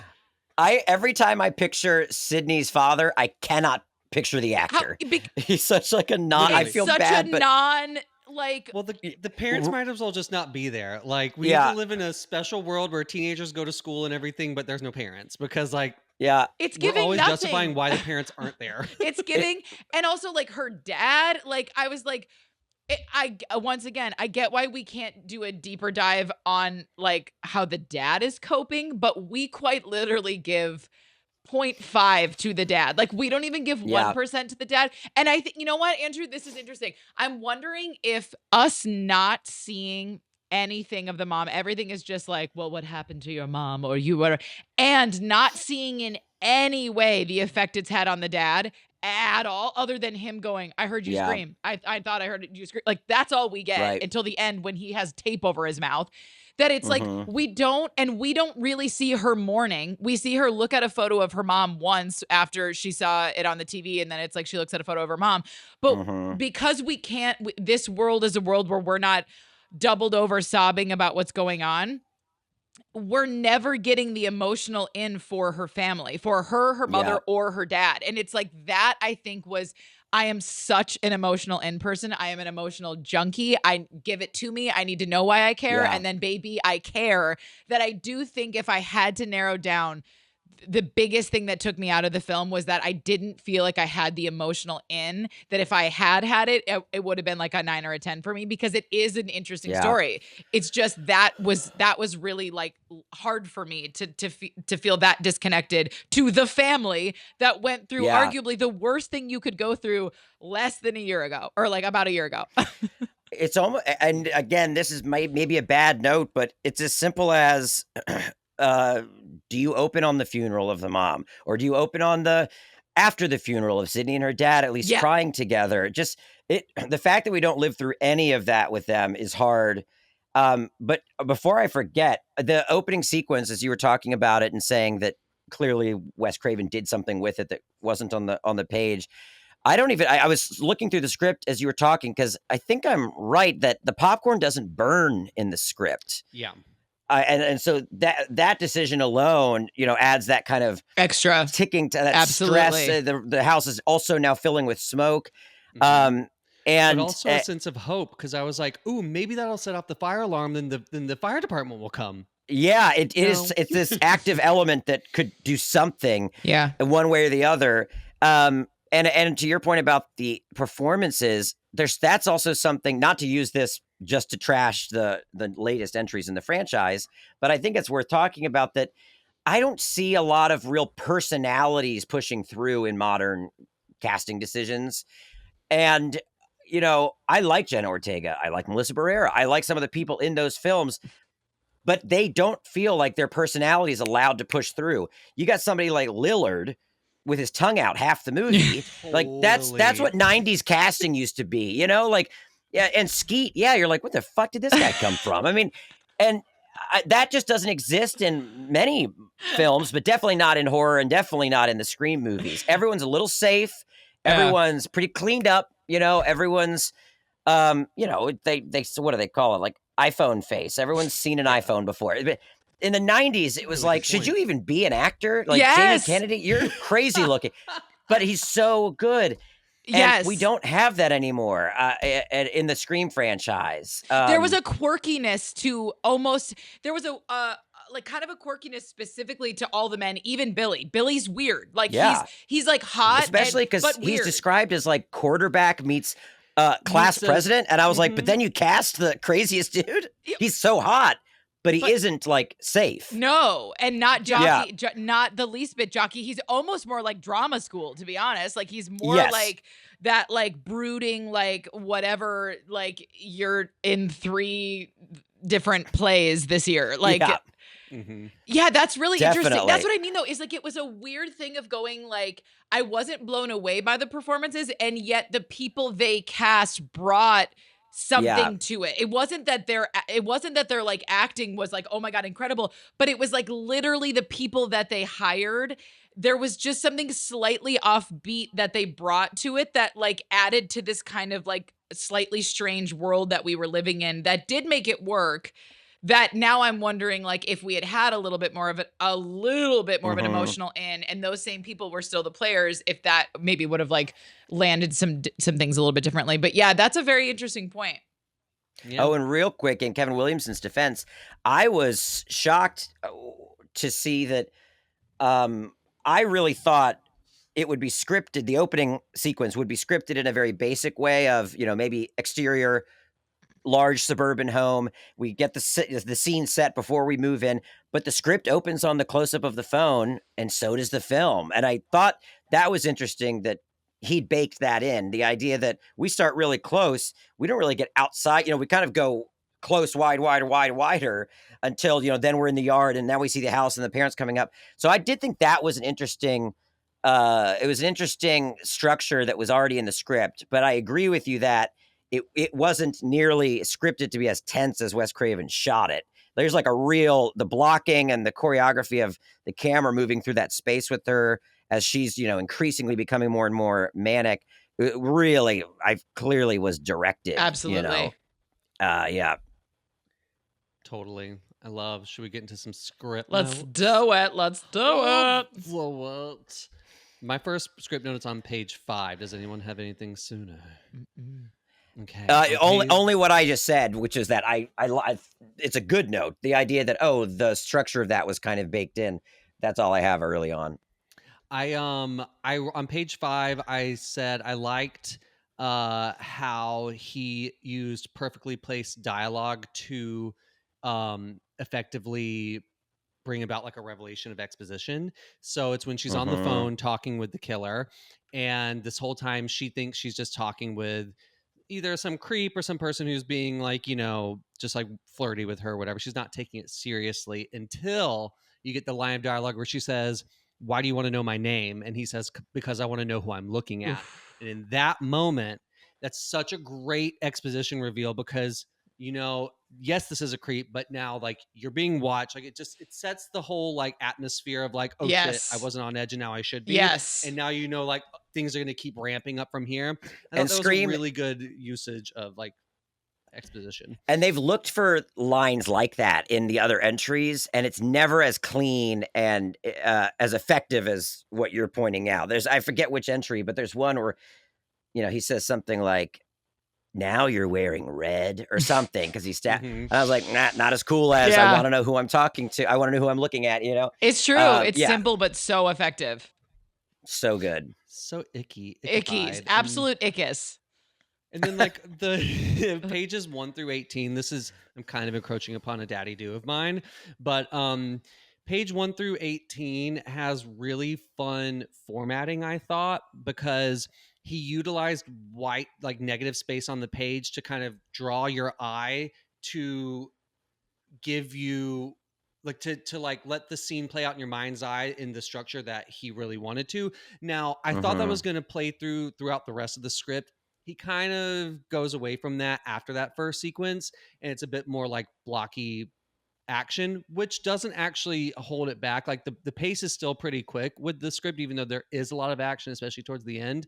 But I really liked how he utilized formatting to hone the exposition delivery. And I wrote this little excerpt down. It's on page 9. And this is what it says. It says, "Casey, terrified, forces herself to move, staggering to the kitchen. The glass doors. Her shaky hand finds the light switch. She hits it. The backyard is lit. Sitting in a long chair in the middle of the backyard is a big linebacker of a guy, her boyfriend, Steve, tied and gagged. He's been roughed up, but he's alive, close on his eyes, wide in fear, staring at his girlfriend, pleading with her." And the way that it's formatted is, instead of using periods, he uses a lot of ellipses in between. It says, "Casey, terrified, forces herself to move," ellipses, "staggering to the kitchen," ellipses. So you kind of like, it's kind of this like lingering feeling when you're reading it, just from the nature of like the grammar being used, like the ellipses. But then to really punch home what you're seeing, he will put characters' names on like a single line of their own with nothing else. Like when it says, "Sitting in a lawn chair in the middle of the backyard is a big linebacker of a guy, her boyfriend, ... And then there's a new line that says Steve. Then after that, he tells you what is happening to Steve. And he does that throughout the script. And I thought that was really fun, because it kind of puts you in the mindset of, we talked about this in a former episode this season, where horror movies especially can really, really effectively utilize formatting to kind of give you a sense of these revelations and make it more of like a surprise instead of just like you're reading a paragraph. I thought that was fun, but he does kind of stray away from that for the rest of it. Yeah. It almost feels like he took a long time to write the first 18 pages, and then everything else was such a breeze. Maybe just because it becomes so much more dialogue heavy at times. Yeah. But these first 18 pages are really kind of There's a real master atmosphere class in that. yeah. Yeah. It's very well done. I really like that beginning part. Mm-hmm. My next one's on page 15, and it's the ghost face reveal. I was always curious to see like if that mask was like what they envisioned like on the page. And this is Mm-hmm. what it says. It says, she moves further along the house, squeezing by hedges to the third window. She peeks in to see the figure staring back at her, his face covered with a ghostly white mask inches from her, his eyes piercing through, soulless. Casey screams bloody murder as a hand crashes through the glass of the window, grabbing her hold of her neck. She beats it in with her free hand. But ghostly white mask is like all it really says. I think another it says like that the features are distorted, but very much leaves it up to the reader to kind of fill in what that's going to look like for them, which I think can also work where it's like you give them enough direction, but then it's like someone's like psyche's going to kind of play it out in their mind about what's going to be most fearful for them, which I think is also a fun thing to play around with in horror scripts. Did you guys for the reader. Did you guys feel like I felt like it went, although it was very thought out, I felt like it went from being like pretty clear, and I couldn't just tell if it was like a slight exhaustion from following so much brutal action, that like the way specifically in the film when you see Drew Barrymore, when she's like and she's literally like looking at her parents and are like, help me, and like they can't hear and they're moving, that like I had like a general gist idea, but by the time I had reached that action from that sequence, I was a little bit like, where the fuck? Like what like it, and again, it's not even like his fault. Just the geography of Just it the all. geography got a little in the weeds for me, and it's not because it wasn't like, I do think he did his best attempt at being clear, but it was definitely a lot more powerful and easy to conceptualize watching it, but like it really was, because there was a part of me that was like, the way they were talking about the windows and then like how she'd have to go through, and then that isn't exactly, it wasn't shot the exact way it was written, although it was quite similar. But it got a little in the weeds for me where I started going like, wait, is she in the house or is she out the house now? And then like her parents are right there, but why wouldn't her parents see her? Whereas I feel like the direction was very clear and very easy to follow and heartbreaking, because you're like, literally her parents are right there, and it's totally simple. It makes total sense. And whereas that impact wasn't there for me on the page, because by that point, by page 18, I'm like, where are we? I come across this a lot in that like so much of action comes down to, especially like in indie filmmaking, location. And so sometimes when I'm writing, I'm like, well, a fight happens. Well, what kind of fight? Well, we'll know when we find the location, and then I'll write for it. But obviously you can't do that, especially, at a studio level. But I did find it interesting because I know the way I read the script, and I don't know if you all would read, but I read a scene, then watched a scene, then read a scene and watched a scene. And I did it like that. So it was like interwoven, which was kind of trippy, because sometimes I'd press play and I'd be like, I watched it. No, I read it. I haven't watched it. And so it also, the only problem is it starts to blur the lines a little.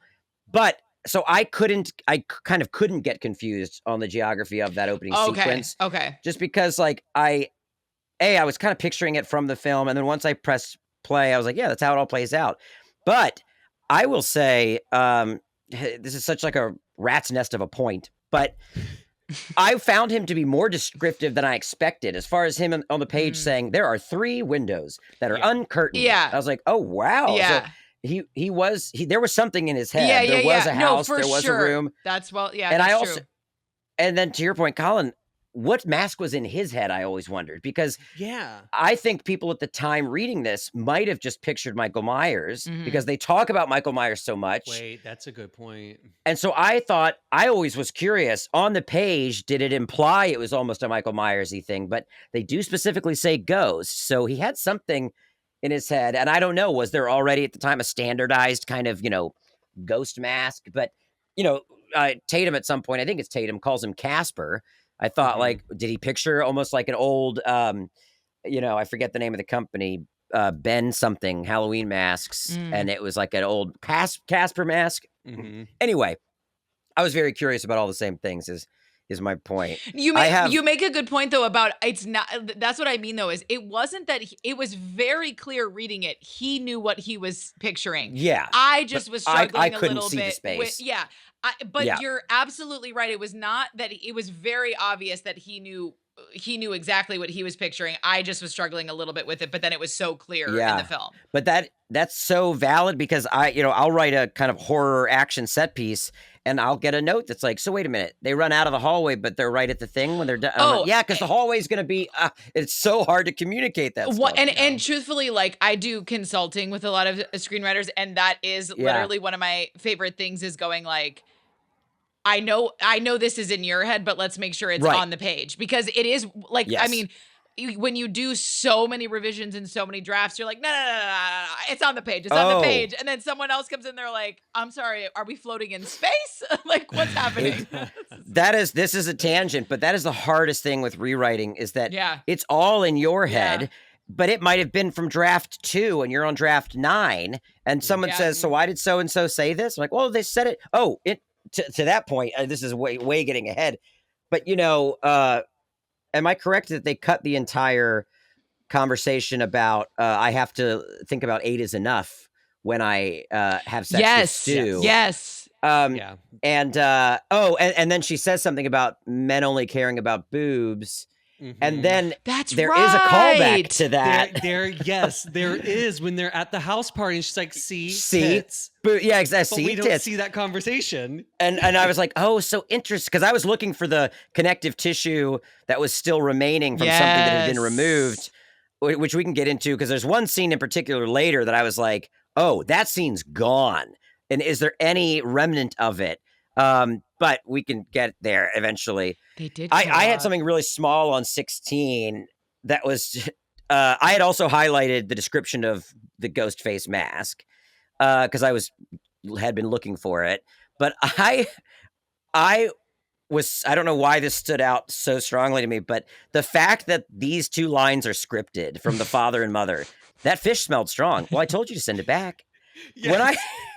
When I saw that in the movie, I was like, they told those actors to improvise something about dinner and gave them nothing. And that's what they said. No, those are scripted lines. I couldn't believe it. And maybe it's a good thing. I mean, it's very idiosyncratic, I think the desired impact of that was that like they're talking about something so benign, totally. But like their daughter's being brutally murdered just behind them. But like when I saw that on the page, I was like, interesting. Yeah. I'm sorry. What? Yeah. Same. It read so comedic, and I don't really know if that was the intention, but it did read quite comedic because you were like, this is the one-liner we're pulling. Right. I know. And it is so hard to give lines to. There is a fine line between letting something kind of fall into the background, but then that being distracting. Because they're just walking up and humming as they get to the door. They would be saying something. It's so hard to make that stuff They're just believable. scatting. They're like, doo-ba-da-da-ba-ba. Yeah, they're just like, walking up to the door. Yeah. But then to give them something so specific is a different kind of distracting. We love our daughter. Ba-ba-dee-ba-da-ba-da. Yeah. I hope she's okay. That's actually a really good point. To give them something so specific is actually a different kind of distracting. Yeah. That's a really good point. Like to have like, that's a kind of fine line there where, cause like you said, they got to be talking about something to lead up to it. But I'm wondering if in a way it may have been a little bit more effective to kind of just say in the action, like the parents are talking about their meal and and like not give anything specific. Cause that's true. Cause it did take me out of like, the flow of energy like of this scene like that we're leading up to totally death. Although to be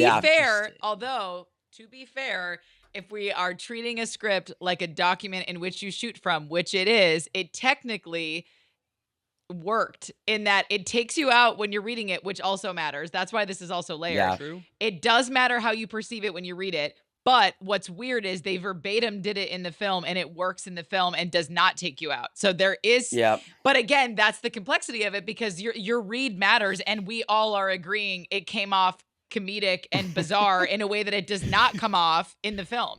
I completely forgot that they were even talking at the beginning when they come in because you're so like, you're Yeah. so preoccupied with what's going on with Casey. And I would imagine that would have been a hard thing to defend. You know, when you write, it gets to the point you have to defend every line at some point. And I imagine at some point someone was like, I don't know, that she's getting murdered. And then I was like, the fish, can we take out that stuff with the... And at some point, I guess Kevin had to say, no, it'll work in the edit because it's going to kind of like break through the tension. Yeah. But I don't know how you win all those battles, but it does feel like with this script, he must have won a lot of the battles. Absolutely. There's so much interesting thing, quirk in there. Absolutely. Yeah, because the film it's pretty verbatim of what's like from script to screen. There's like only like a handful of scenes that were taken out, and they were very unnecessary. But like it is surprising to see, like, because this is like one of the early drafts when it's still titled Scary Movie. So like I thought there was going to be more of a difference, honestly. Does anyone know? I don't. Does anyone know why the name change? Yes, and I whose do. idea it was? I do. Okay. Give it. It was originally titled Scary Movie, but Harvey and Bob Weinstein didn't like it and suggested Scream instead. They had just seen the music video for Michael and Janet Jackson's duet of the same name, and they loved its simplicity. That's it. That's hilarious to me that it was because of that song that but the most expensive music video of all time or something. Does it also not show you once again the things you can never plan for, cocktail of things that have to come together to make something to work? Because because also then Scary Movie, that franchise, that whole thing is its own thing that Scream does feel like a better title for this film. Like Scary Movie would have evocative. Absolutely. Totally a lot more. There's a line of dialogue in there somewhere, I forget from who, where they say the word scream or screaming, where I almost thought, and this can't be the case, because it almost felt like they were saying it because the movie was called Scream, but it wasn't at that time. No. But there was like an iconic line at some point, and I'll find it. But yes, obviously, I mean, hindsight's 2020, but Scream is so much more iconic. So much more iconic. Calling it is very iconic, especially for a franchisable like movie. It really hits nicely.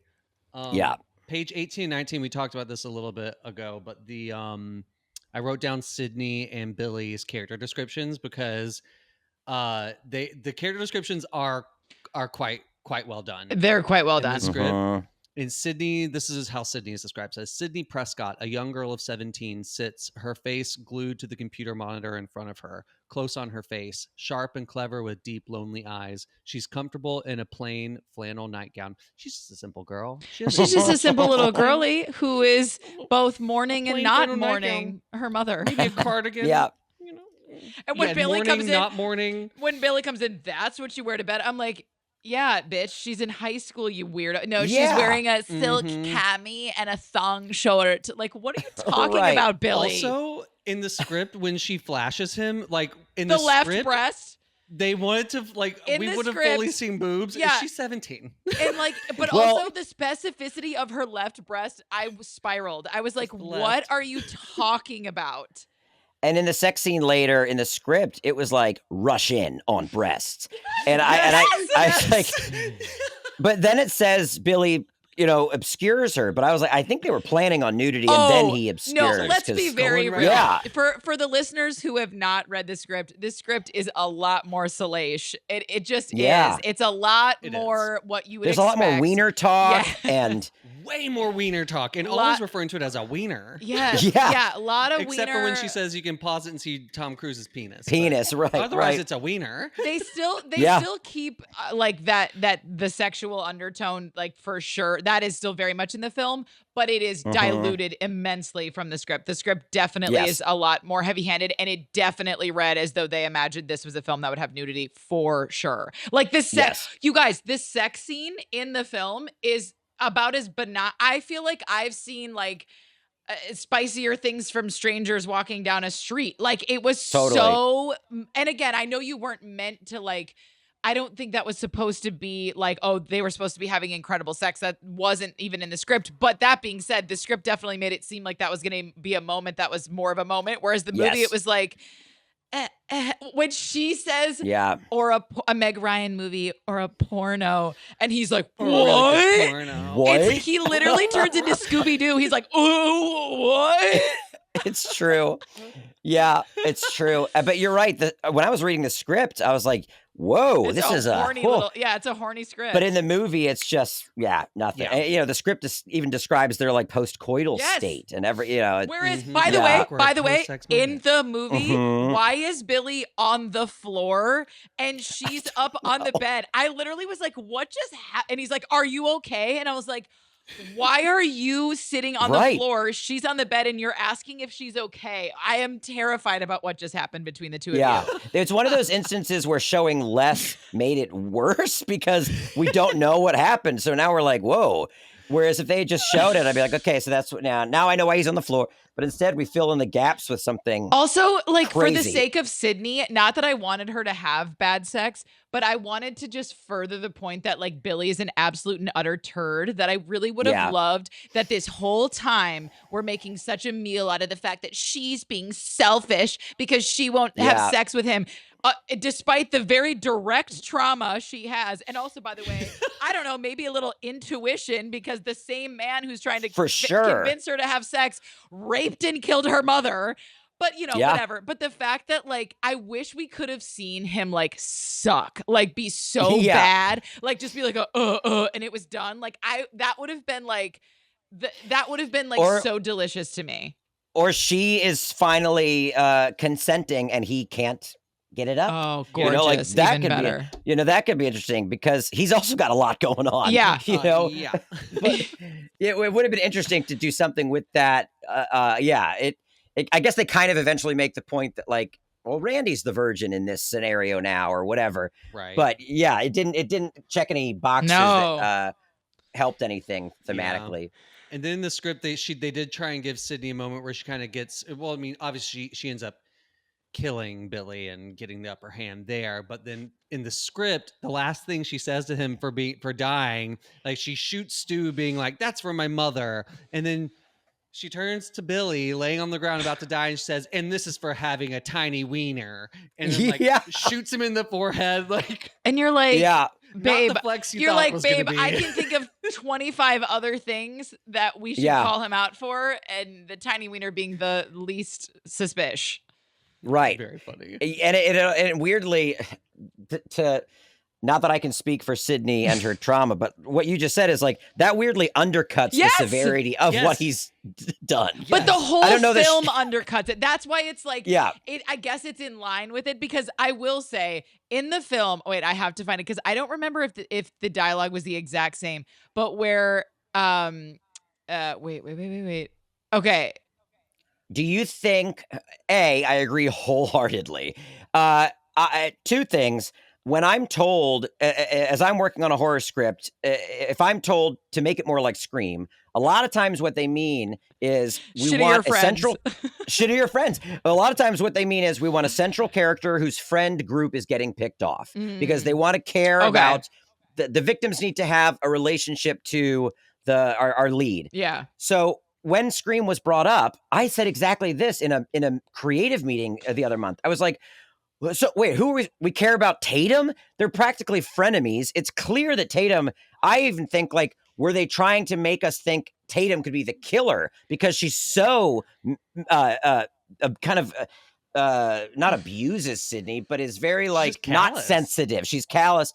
Yeah. And then the other thing is like the next person to die is Kenny. So I don't even know why Scream. I know why it's such a thing to point to because of its success. But when you actually look at it, the only person, the most important person that died a year ago. The next person to die is the girl that sits next to her in English class. Then it's Tatum, who's an asshole, and then it's Kenny, and then it's just the actual murderer. Which also so it's justice not a for good Kenny. example. Also, I justice know. for Kenny. When Gail's like 50 pounds overweight, I'm like, is the extra 50 pounds in the room with us? Because that man is not 50 pounds overweight. I was watching that and I was like, well, I'd be cast as Kenny. So what does that mean now?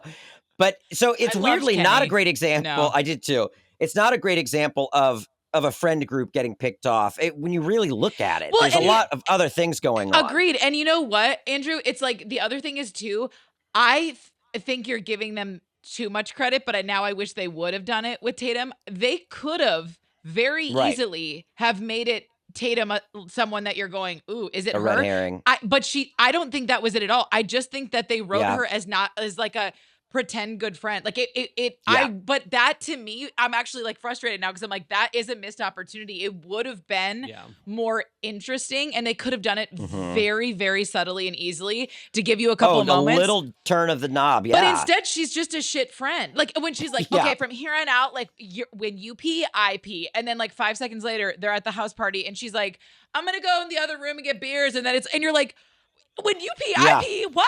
Like, yeah. It's wild. Like, have you seen Tatum? And you're like, yeah, she doesn't like you, Sydney. Yeah. It's weird to even think for high school. Yeah. Yes, it's weird to even think of them as best friends because they don't feel like, I don't feel the emotional loss of her losing a best friend. How about when she's spending the night at Tatum's, and by the way, the 2 twin beds in that room makes 0 sense. 0 sense. That also. And Tatum's like 2 hours to get to her to pick her up that night. She's like, sorry, practice ran late. Yeah. Tatum, Anyway. Officially Tatum sucks. Like, I'm going to make Tatum suck shirts. Yeah. But that she's like sitting there and she's like, so you really think it was Billy? So again, what we're insinuating here is that your best friend is going, you think that your boyfriend that you've been with for 2 years tried to kill you last night. And she's like, yeah, he was there. And she goes, well, I knew he had to have a flaw. Now again, he's a murderer. Now again, thanks, this Tatum. could argue. I know that this is probably part of the appeal of the film because it's like bizarre and it's weird, but it does like live in a strange space where it's like not comedy and it's not real. It's like a weird middle and it's not satire. It's like this weird adjacent to reality thing that I do think ultimately, if you fucking love this film, you're probably pretty down with it. But it's just like moments like that where I was like, I almost wish it would have been a little bit funnier, or it would have been a little bit more real, because it just was so often these moments lived in an in-between for me where it was like emotionally I had nowhere to land because I wanted to like laugh and be like, he had to have a flaw and you're talking about him trying to kill you. It almost feels like in the first Scream, it wouldn't blow my mind if we were to just pull out and it be a set and it be, which is what it is in Scream 3. It's almost, I don't think the movie is this aware, but it does it operates in this weird kind of theatrical space. Yes. That you could easily then just cut to we're watching. I mean, they always play with that in the later films. We cut to we're watching that. No, now we're watching this. Now we're watching that. But even this first one has that energy. And I what like reality that. are we I in? like that about it because there are times where they're being so on the nose and you feel the purpose behind that. You feel the vehicle behind that. You feel like, okay, there is the relevance of this. But then that's what makes some of the other moments where you're like, the pendulum is right directly in the middle right now. Yeah. Right. Yeah. Totally. Yeah. The last thing I'm gonna scream about, and then we can move on, is this scene made me fucking spiral on the page, and it made me fucking spiral in the film when Sydney sees Billy for the first time at the school after he's out of jail, and he is confronting her about not sleeping with him. And he's all like, "You haven't been the same since ... And then and now granted, we give Sid a little, I mean, Sid has a little, like a weenie bit of a backbone. She's like, since my mom, like she's giving it a little bit. But like, I was like, the insanity of this scene is making me crazy. Like the fact that this is the timing we're having this conversation where he's like, I just want my girlfriend back and after all of this, like what? What do you mean? I will say there is, not to get like too deep, but there is something, I wonder if it came from a real place for Kevin Williamson, because there is something to people who have experienced tragedy or loss or trauma, and people, well, the thing is though, Billy technically he's just masking it. Well, I was going to say, sometimes I wonder, are they playing with the idea that when someone's gone through something that maybe their friend group hasn't, the people around you sometimes do get to a place where they're like, are we back to normal now? No, I totally agree. The victim is like, no, we're not back to the normal. No, that is spot on. The reason it made me spiral was because someone tried to murder her the night before. That you're going, right.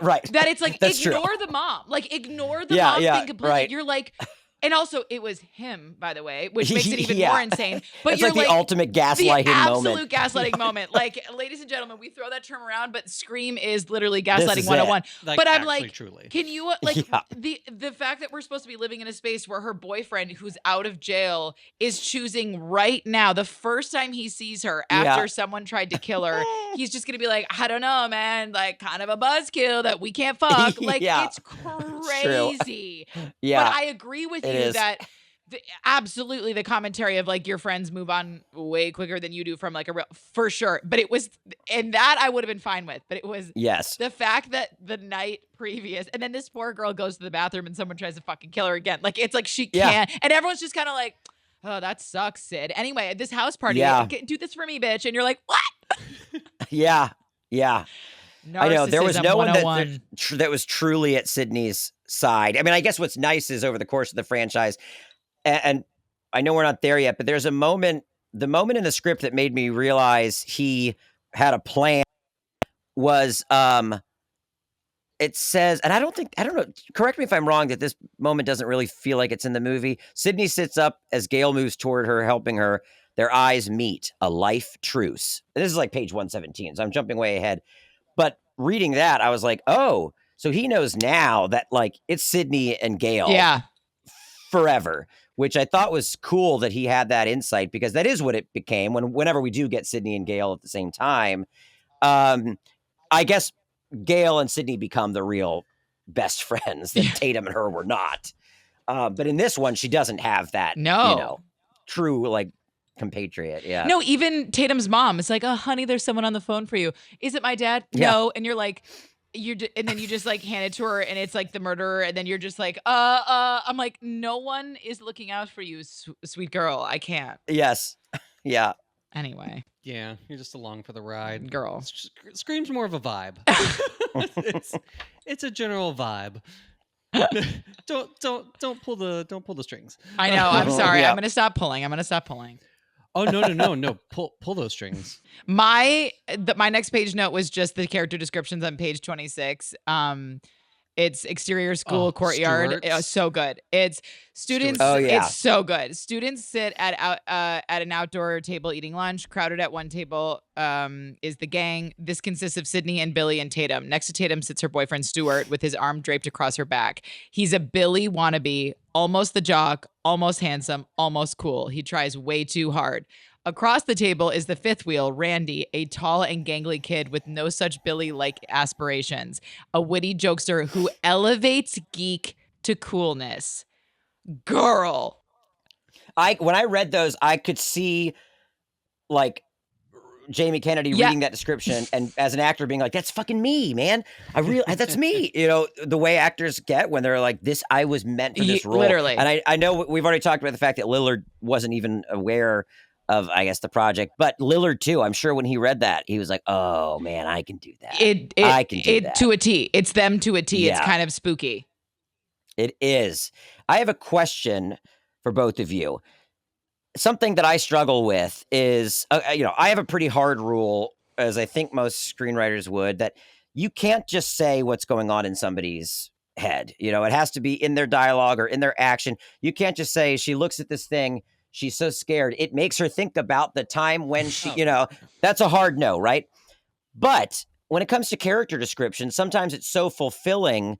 And I know they're two different things, but I always wonder, what's the leeway to say something like, he's a Billy wannabe, And we don't know that yet. We don't know it through his dialogue or through his action or the relationship dynamic.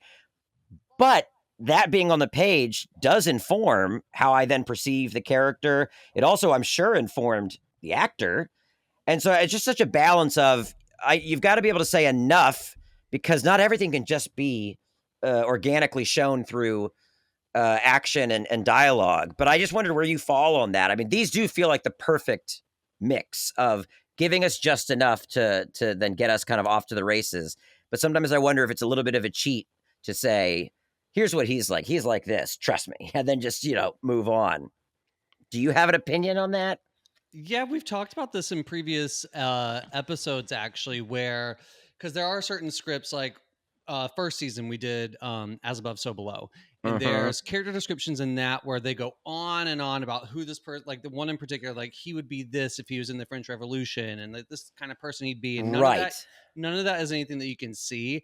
But I think in something like this, where it's saying like he's a Billy wannabe, I think that's coming across more of as a character trait, and it's giving you the general like energy that this guy brings. Like, to me, that telescopes like he's always going to be eager to like get approval from Billy himself or whatever. He's always going to be. He's the yippy dog next to the big kind of cool dog that's always like, yeah, right, yeah. Because we've seen it done in scripts that's done really well, where like, because like you're not supposed to say those certain things on the page, but when it is done well, it can inform a character and kind of give you a deeper look into their soul to like see them and like emotionally connect with them more so. I don't think it quite does that here, but I do think that was a good little bit of exposition to get about him. Absolutely. Colin and I talk about this a lot, and I have a pretty strong feeling about it. And this mainly came from after I'd been working with other screenwriters for so long and I was reading so many character descriptions. My general rule is if it informs the performance, then you can keep it. Right. But if it feels, if I'm reading it and it feels unearned and there's no way like if only the reader could know, like saying like a Billy wannabe informs performance, that an actor can literally go, oh, I know how I'm going to play it now. So that can be captured on screen. Whereas like he looks at Billy and thinks about that's unearned. So my big thing is like, if I'm reading it and it feels unearned and there's no way it can be shot, then it's out. That's how I feel about it. Like I think there's wiggle room. There's always wiggle room. I've definitely read many a character description where they definitely give you a little bit more than what's earned, but you're also like, but you know what? It's kind of helping me perceive this person go in, but it's such a fine line for me that I always think if it can inform performance, gorgeous, use it. But if you're just telling me something about their life story that I have not earned and there's no way I could know as a viewer, then I don't think you can use it. That makes sense. Yeah, that's a good way to look at it. We're also huge. You have to give a physical description to your characters. Nothing makes me spiral more than when people are like, Tim, and not Naya brown hair, Naya jeans on. Totally. Especially when you're dealing with ensembles and you're like, I'm supposed to be keeping track of 20 different characters who have not one physical description, then I can't see the movie in my head. It's gone. It's whatever. So that I'm like staunch about. After that, I'm just like, does it inform performance? But yeah, that's my. Yeah, no, that's a good way to think about it because looking at this description, I can see all of this being manifested in the performance. Absolutely. Yeah, definitely. Yeah. Page 35. I love the jump scare that they have when Sydney's on. It's when the killer first calls Sydney and he's like, I'm on your front porch and everything, when Tatum is being an awful friend and hasn't picked up her friend who's actively being stalked by a murderer. But I love like she goes outside and she's like, oh, you can't see me, whatever. Then we go back inside, then he pops out of the closet. I love that because there's some pretty good jump scares in this. And I think the best thing about a jump scare is when it kind of subverts your expectations, because like the writer like leads you up to expect this one thing. And then it's like, actually it's here. And I think jump scares get a bad rap because they're mostly done poorly these days. But yes, it's like, I won't say the movie, but there's a jump scare that would be scary in that moment because of the character and what they're living through and where we think their attention is, but where it should be. And that's still, to me, like a very filmmakery thing to investigate. The idea of like just a sound design, moment cranked up to 12 when all that's happening is something really innocuous. That feels more like a cheat. I mean, I know they kind of do that with the cat in the garage with Tatum, but I think there's so many unearned jump scares in modern horror films, whereas a jump scare doesn't have to be a cheap, dumb thing. And I think that's an example of a great jump scare because we're also like with her and our POV is limited as is hers, etc. I agree. Cave. I don't have another page note until like 69. So Yeah. I just wrote down silly stuff of like I around page 35, 36. It was interesting to already see even in the 90s a horror film have to cope with the reality of technology, cell phones, yeah. fax machines. Fax And machines, so, yes. you know, 911.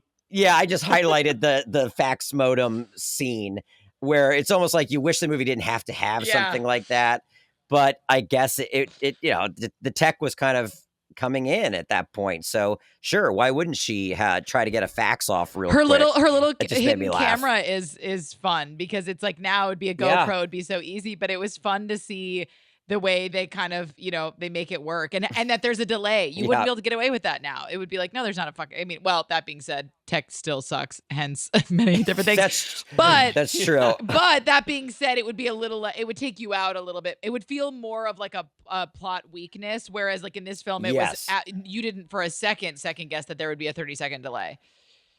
And I think that this a lot of the screams have tried to have fun with technology. You know, the is it the Jenna Ortega opening where it's lock, unlock, locked, unlocked, the you know, secure system, the security system that she's got on her phone.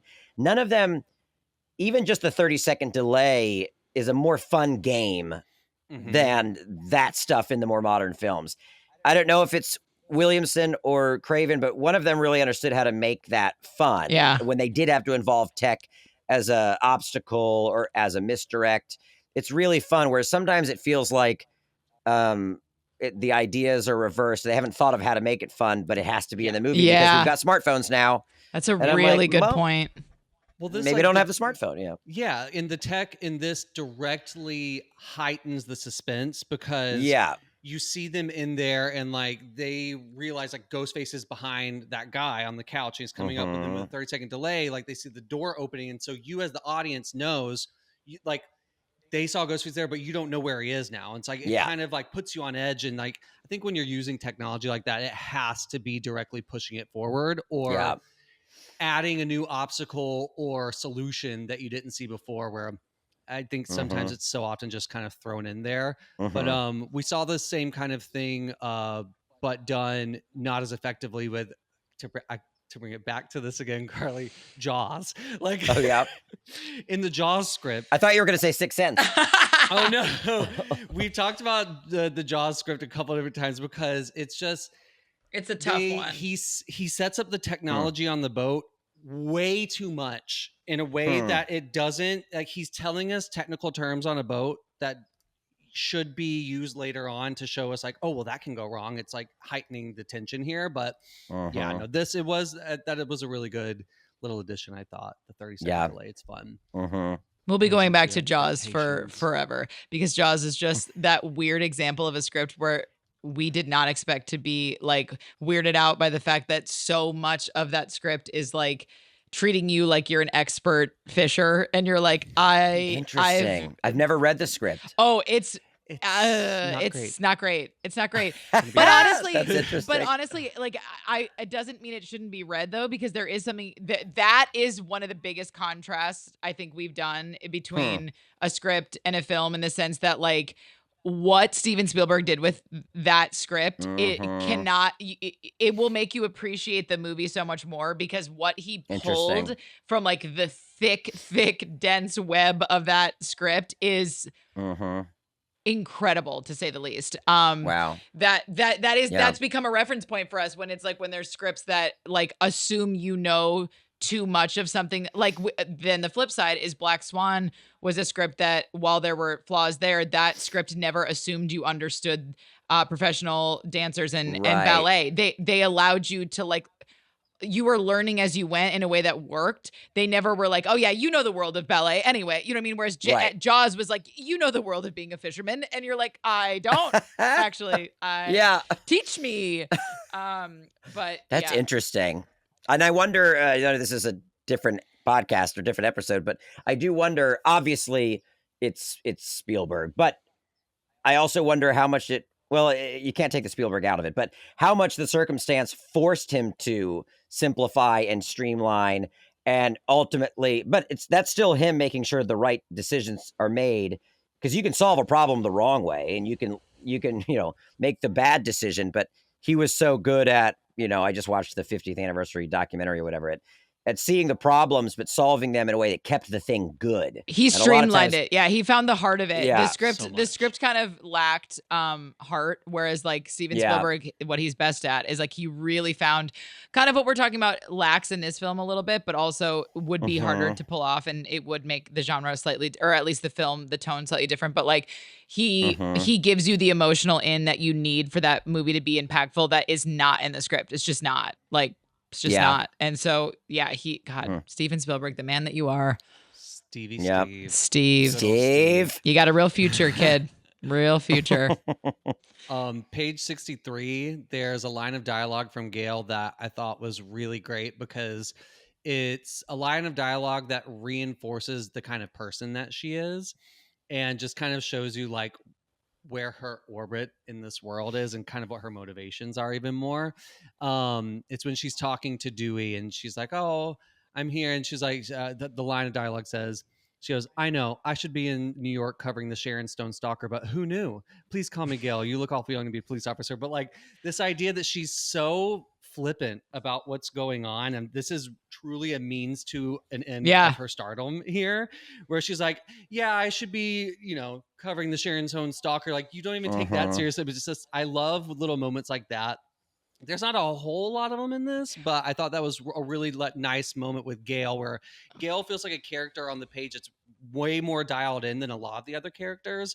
Like, she has very much her like motives are there, and I think it really works very well. And I think that Courtney, in many ways, was the strongest actor of the bunch, in that that character should have been unlikable, period, until the end, where you all of a sudden, but like, I liked her the whole time. Like, I literally, even when I was like, she's doing this for herself, I always liked her, when for all intents and purposes, I shouldn't have. And I didn't really like her on the page. I was like, what a bitch. Like, but she really brought like a magnetism to that role, where I was like, I'm kind of here for you. Like, I just kind of want to see what you do.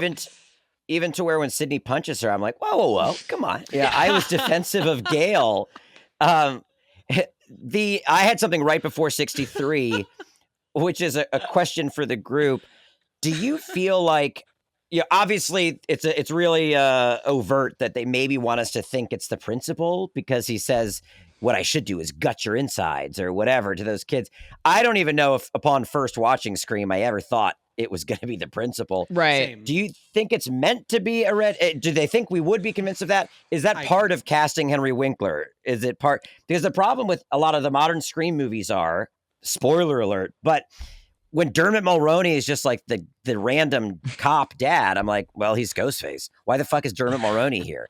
Or Dylan McDermott? Which one is it? I forget. I think it's from Dermot. The most recent one I haven't seen. I haven't seen the most recent one yet, so I cannot comment. Neither have I. Yeah, a lot of times you can tell by the casting, and so I wondered if were they having fun thinking, why else is Henry Winkler in this small role? Maybe people will think he's the killer, but I don't know if that ever really worked, or if it was even. I definitely think it was meant to make you have a pause, but that's it. Yeah. They didn't, Yeah.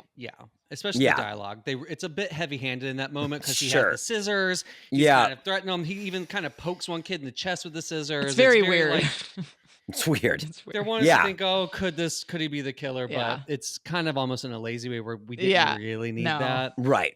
But no, that's I didn't think about that with the casting. That's very true. If you're gonna like bury the lead even more. Oh, this just made me think. I have a question for the group.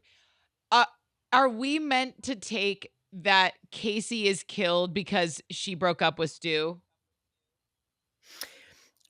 I think so. Because if the motive, I mean, now granted, there was a part of me that was like Billy's only motive is that, like, her mom slept with his dad and then like she left, and I was like, well, hate to be morbid here, but people have killed for far less in this country, so that actually is a valid motive for this character. But then it made me go, if I'm thinking that way, then why kill Casey? Why not just kill Sid?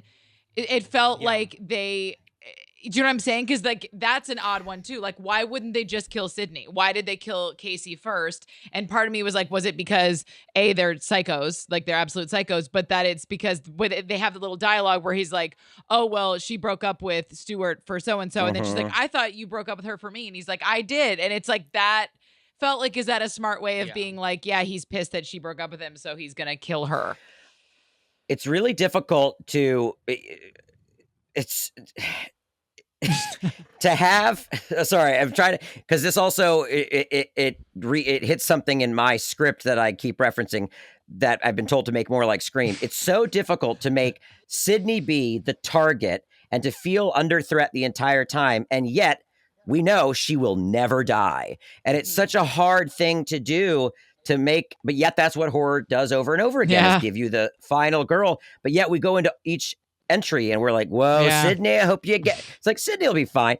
And I wonder if the Casey of it all, this is completely imagined by me, if the real engine behind these murders is Billy wanting vengeance, if to throw people off of his scent, have the first murder after this year to be seem somewhat random, and in their conversations, Stu saying like, can it be Casey? Because maybe it was like Billy giving Stu one that would also satisfy maybe some vengeance on his side.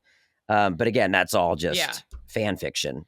Yeah, I honestly, I never really even picked up on that line. Like, it kind of went in one ear out the other about the like, oh, you broke up there, I thought you would left her for me. But I think I think you are correct in that assessment that he killed her because of that, because in the scene in Blockbuster with Randy, Stu, and Billy, Randy's goes on and on about how the girlfriend motive is like the perfect motive because people want to kill their girlfriends for any little reason. So like, I never even. I was like, oh, because when I was reading that dialogue, I was like, oh, because I will say it's one of my favorite things of the whole film is that one of our first conversations about it, they're like outing each other, but then also kind of, they're like playing cat and mouse. They're not outing each other because they're not admitting to it, but to know that those two are the killers, the casualness and like the cat and mouse game that they're playing about it is kind of brilliant. Like once you know the ending, it's more fun to watch that and go like, these two are legitimate psychopaths. And as Colin, you already stated, it's so gutsy to just from the start be like, well, we all think it's Billy, right? From the first time we see him, Sydney, and then have fun with us. That Sydney, that was the other thing that was one of my bigger takeaways that I really liked about it, is that we don't just feel that way as a viewer and as like the way we're meant to feel. Sydney also feels that, which allows us to trust her a little bit more because we don't think she's just a big dummy. We're like, no, like she would have every reason to try to think, no way would my boyfriend do that. But she is very quick to be like, your ass just came through the window and a cell phone just fell out of your pocket. You fucking did it. And I love that. Like that does allow a little bit more trust and then allows us to go back and forth so much because we're seeing she's willing to go put herself out there and go like, no, you fucking did it. I don't care if you're my boyfriend. I don't care if we've been together 2 years. You did it, Yeah, and I could see an early note being to dumb her down. No, she needs to be especially for the time in the dark. Too. Yeah. Yeah, but the fact that she's pretty intuitive the entire even movie. though I saw like one of the takes someone was having about like why this movie's so iconic was like how it's like the women are so progressive, and I was like, so progressive. Like, again, I will give it to Sydney that like for the time, I love that they let her be right in front of it and go, no, I think he did it. But like, I do genuinely love that. But I was like, okay, gang, let's take a breath. Let's right. I don't know about that. But that wasn't what the movie was meant to be anyway. But I do. Yeah. I just thought that was interesting. But on page 78, there is a location description that I enjoyed. It's Stu's house. It says Stu's house, which sits alone in a clearing, big and ominous, with no neighbors in sight. A huge old home, just ripe for a night of fun and ... terror. Yeah. I like that there's little like schlocky moments like that in the script. Agreed. Because again, it just, there's so many things that are reinforcing like, this is a movie, we're having fun with this. Yep. Which is fun. Then my last note after that is just like the iconic garage death scene. Yes. Like I love the way Tatum dies. It's so Yeah. brutal. Yeah. It's so impossible as Yes, well. so but impossible. In that perfect horror movie way. But like I literally Yeah. I love how she doesn't believe it all the way up until the end, until it's like, babe. Yeah, this is happening. But then like their fight scene is also like, it's better on the page, dare I say, because watching it, I had forgotten the choreography of that fight scene in the movie, and like Yeah. it's ridiculous. Like she just ducks down and the killer like runs into her and like Scooby-Doo like flips over her, and like it is comedic. There's a couple of It's comedic. There's a couple of moments of real clunky action, and dare I say, I don't know that, you know, Craven is the best at directing and cutting action, because there's that whole sequence that felt a little clunky, but even God, there's a scene, well, I guess this is later, when Gail is kicked or pushed, and it's just like, whoa, and then it's just her like falling into frame next to Dewey. Yes. It's very, I don't feel like it was storyboarded for action. Yeah. And then also when Ghostface attacks Sydney, and Sydney just, you know, kind of kicks him with her foot, and he's like, whoa, you know, there's a lot of those cheats. You know, Jamie Kennedy, when he's shot, and then he like slams down into this table. But anyway, yes, I found that the action is a little clunky in a lot of the sequences. I will say the one part of truly of the whole film, the action that actually really got under my skin and made me feel sick, and I remember I felt this way the first time I saw it, and I really felt this when I watched it the other day, is when they're stabbing each other at the end. Yeah. That makes me sick. Like, it actually makes me sick, especially because, once again, Matthew Lillard, like, I would say Courtney Cox and Matthew Lillard, like, absolutely shine in this film, because they're so nuanced, but the way he's like, I don't know, man. Like, I feel a little like it's sickening. Yeah. Though. It's sickening because you're like, no, like you feel they just do a good, and like the shirt he's wearing too is like that they're both wearing. It really gives you what you need to be like, ew, like they're stabbing each, like you feel it. It's Yeah. Do you guys think Billy wanted to? Because like I didn't get this on the page, and I haven't gotten this any other time I've watched the movie, but this time around, I think Billy is straight up wants to kill Stu in that. That's why he accidentally went a little too deep. Like, and then when he's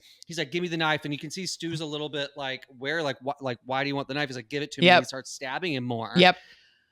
I think he's either trying to, or is totally fine if he died. Like, you know what I mean? Like, I feel like he's kind of like, I'm pushing my limits. Like, I'm not directly trying to murder him, but I'm also like totally fine if he dies.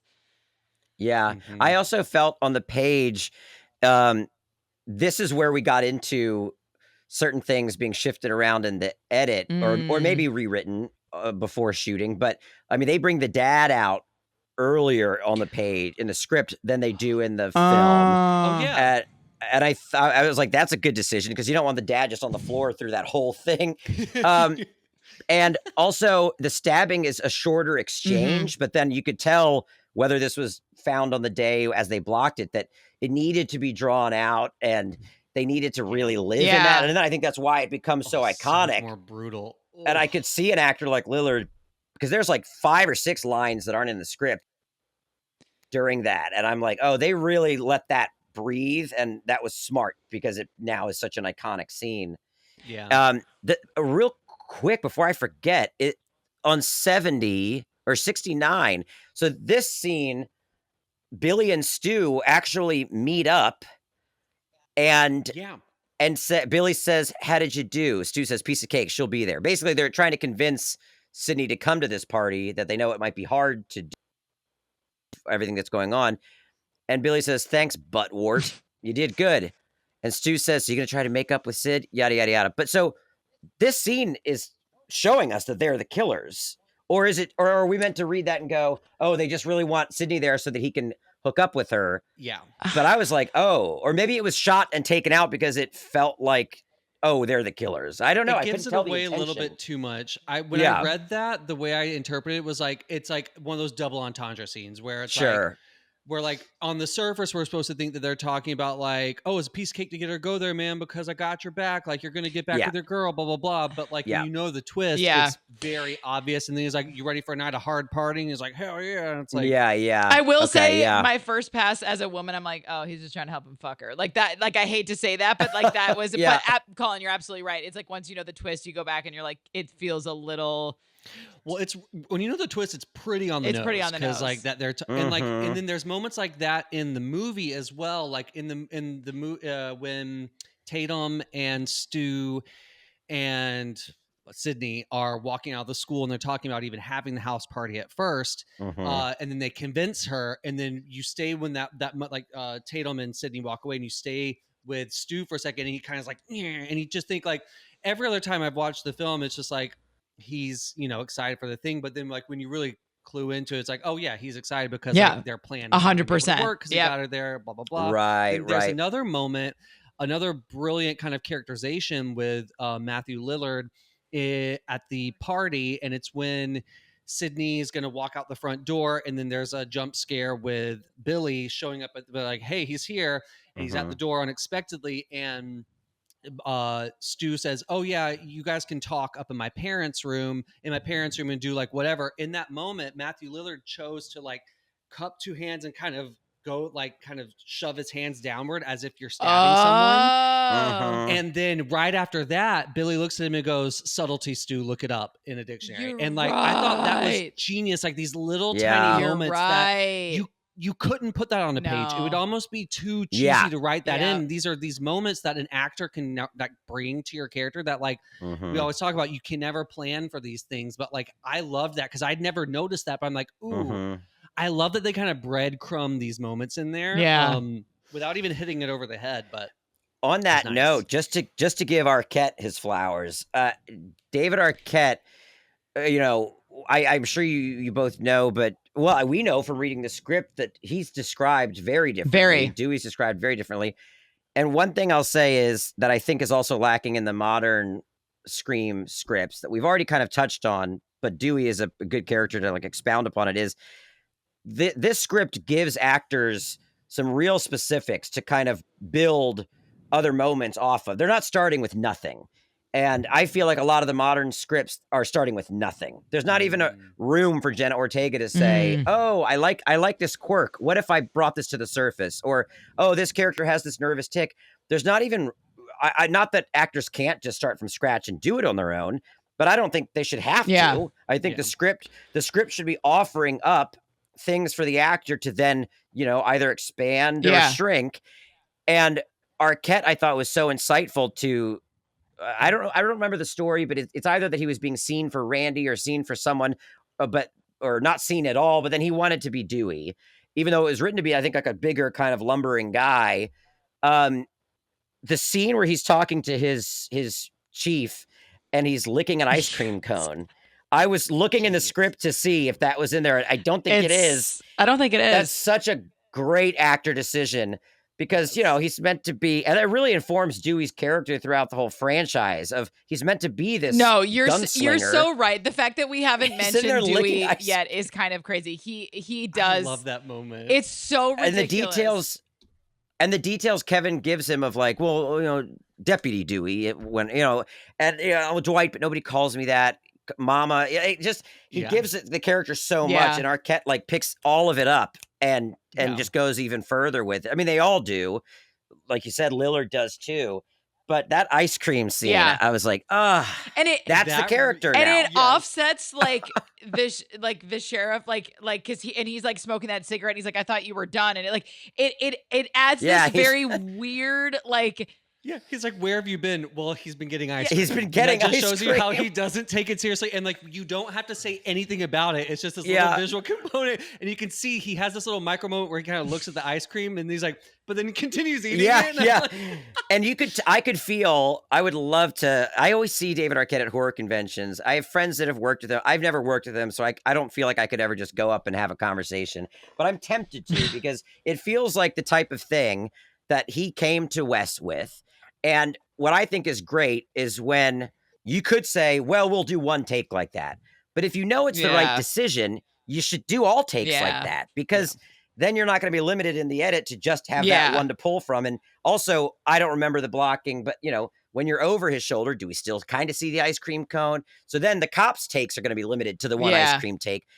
So I would love to know if David Arquette on the day said, Wes, I would love to have an ice cream cone through this entire scene. And I would love to hear if Wes was like, yes, do it. No question, not limiting it to one take, but really like agreed with him. It certainly adds to the kind of strange tone, but I think the iconic tone of it, where it's like, again, you're like, where are we? What is this? But in like the fun way, where you're just like, and one of his other amazing line reads is when Gail's like, well, my demographic is like 11 to 25, whatever. And then when he's like, and like he says something about, you know, him, whatever. And he's like, well, I was 24 for a whole year or whatever. It's like, so, the way he delivers it is like, it's already a good line. It's kind of a ridiculous line, but the way he delivers it, he plays it earnestly, which I think Colin and I talk about that a lot. It's like a lot of times you'll read these characters, and often the portrayals of characters you read that stick out are people who play characters very earnestly when they could very easily be read not earnestly. Right. It's just interesting. Yeah. No, it goes further. Playing it earnest. It actually, and the instinct oftentimes could be to go too big or to have a wink. Totally. And but it's David Arquette's just like so that good. Dude. He's just that dude. Yeah. He could have been this total doofus, but I like that he played him more sincere, because then you really do actually, he's one of the few characters that you do kind of emotionally care for. Yeah. Because he is such a sweetie. Totally. My last note is just a difference between script and screen that I'm pretty certain this wasn't on the page, but like I love the choice to do it. It's back at the very beginning when Casey's getting murdered and the killer's above her about to deal the final blow, and she reaches up and takes his mask off. I thought that was such a fun addition to add for the movie, because it doesn't do all that much, but it adds an extra sense of mystery, because it's like you don't even have this moment of realization on her face or anything like that, but you're it sets up this expectation that who is this? This is going to be the whole thing this whole time, of like who the killer is, obviously. But it wasn't on the page, right? I think on the page it just says he's standing over her. But I looked up that exact moment because I don't know if either of you have seen the new I Know What You Did Last Summer. Was it good? No, it's it's a screenwriting podcast, so I feel like I can say this. It is one of the worst screenplays ever to be committed to film. It didn't just break rules that you're kind of meant to break. It broke rules that I was like, well, no, don't break that rule. That ruins the movie. A couple of quick anecdotes, because I think they were trying to harken back to Scream. There's a death early in the new I Know What You Did Last Summer where a character takes off the killer's mask, and then she goes, you, and then she's killed. That character only knows two other people in the town. So I immediately knew, well, so it's one of those two people. And it was like, it's like they saw Scream and they thought, oh yeah, right. One thing in the script that I really liked, and I know there must have been a reason. I'm curious to know what you two think. Randy kills Stu in the script. And unless I, read it wrong, but it felt like Randy comes back in. Let me go to it real quick. I get why they wait a minute. Let me see. Yeah, so Stu. Sorry, 1 second. So I thought as I read it that this is actually better. It's better that Randy has a victory, especially because he does become a larger part of the franchise than some of the other characters. And also, he's the one that's always talking about film. He's the one that's always talking about the references. Stu getting killed with the TV felt like a full circle moment for Randy and Stu, which were always a little antagonistic toward each other. And I wonder why they changed that. And I wonder if either of you have an opinion on why, if the filmed version works better, why? I'm going to try to find this exact section though, real quick. So in the script, because I don't fully remember, I was wondering this too about if Sydney killed him with a TV in the script or not, because I can't remember. But it is Randy who does it in the script. Yeah, Randy is desperately trying to pry away from Stu. He grabs hold of the television set, tries to pull himself off the floor out of Stu's clutch. His hands find the top of the TV. He yanks on it, gripping it with his hands, bringing it to the ground with force, crashing the TV VCR onto Stu's head. Yeah. I think it works double duty in that having Sydney do it, it puts her more in the position of power here at the climactic sequence, but then also we're still thinking that Randy's dead in that moment in the script. And so then there's like kind of Right. a secondary like jump scare at the end where Randy's here. He's like, oh, I'm here, whatever. And then, but Right. Yeah. I do like that in terms of like, I like the like poetic justice of it Yeah. all. Of Randy doing it, the film buff, killing him with a TV that is currently playing a horror movie. Yeah. I think that's fun and like tonally works really well, but I can understand why they have Sydney do it because she has to ultimately like kill these guys who have brutalized her now for 120 pages. But and she already does get assistance from Gale, and maybe it did feel like they were splitting up the kind of agency too much in that finale. Oh, I'm certain the note was like Sydney has to be the one. For sure. Because that is more, that is, I think, ultimately a little bit more satisfying, like because of everything. Okay, so the real question is, Andrew, do you have daddy do's for us about this script? Oh my gosh, I do. Why don't I go? Can I go second? Sure. Because I want to pull up my. I wrote them in my phone actually. For sure. Yeah. Colin. Someone else go, and then I'll hop in. I have 3 daddy do's. Give it to us, daddy. And I might do some amendments as I'm talking about them, but we'll see. Daddy do number 1.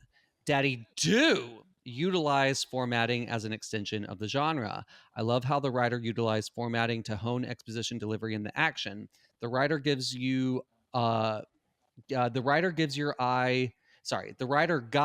your eye with ellipses, negative space on the page, and single lines of action in such a way that the next bit of information you receive feels more like a revelation than a natural conclusion to the events preceding it.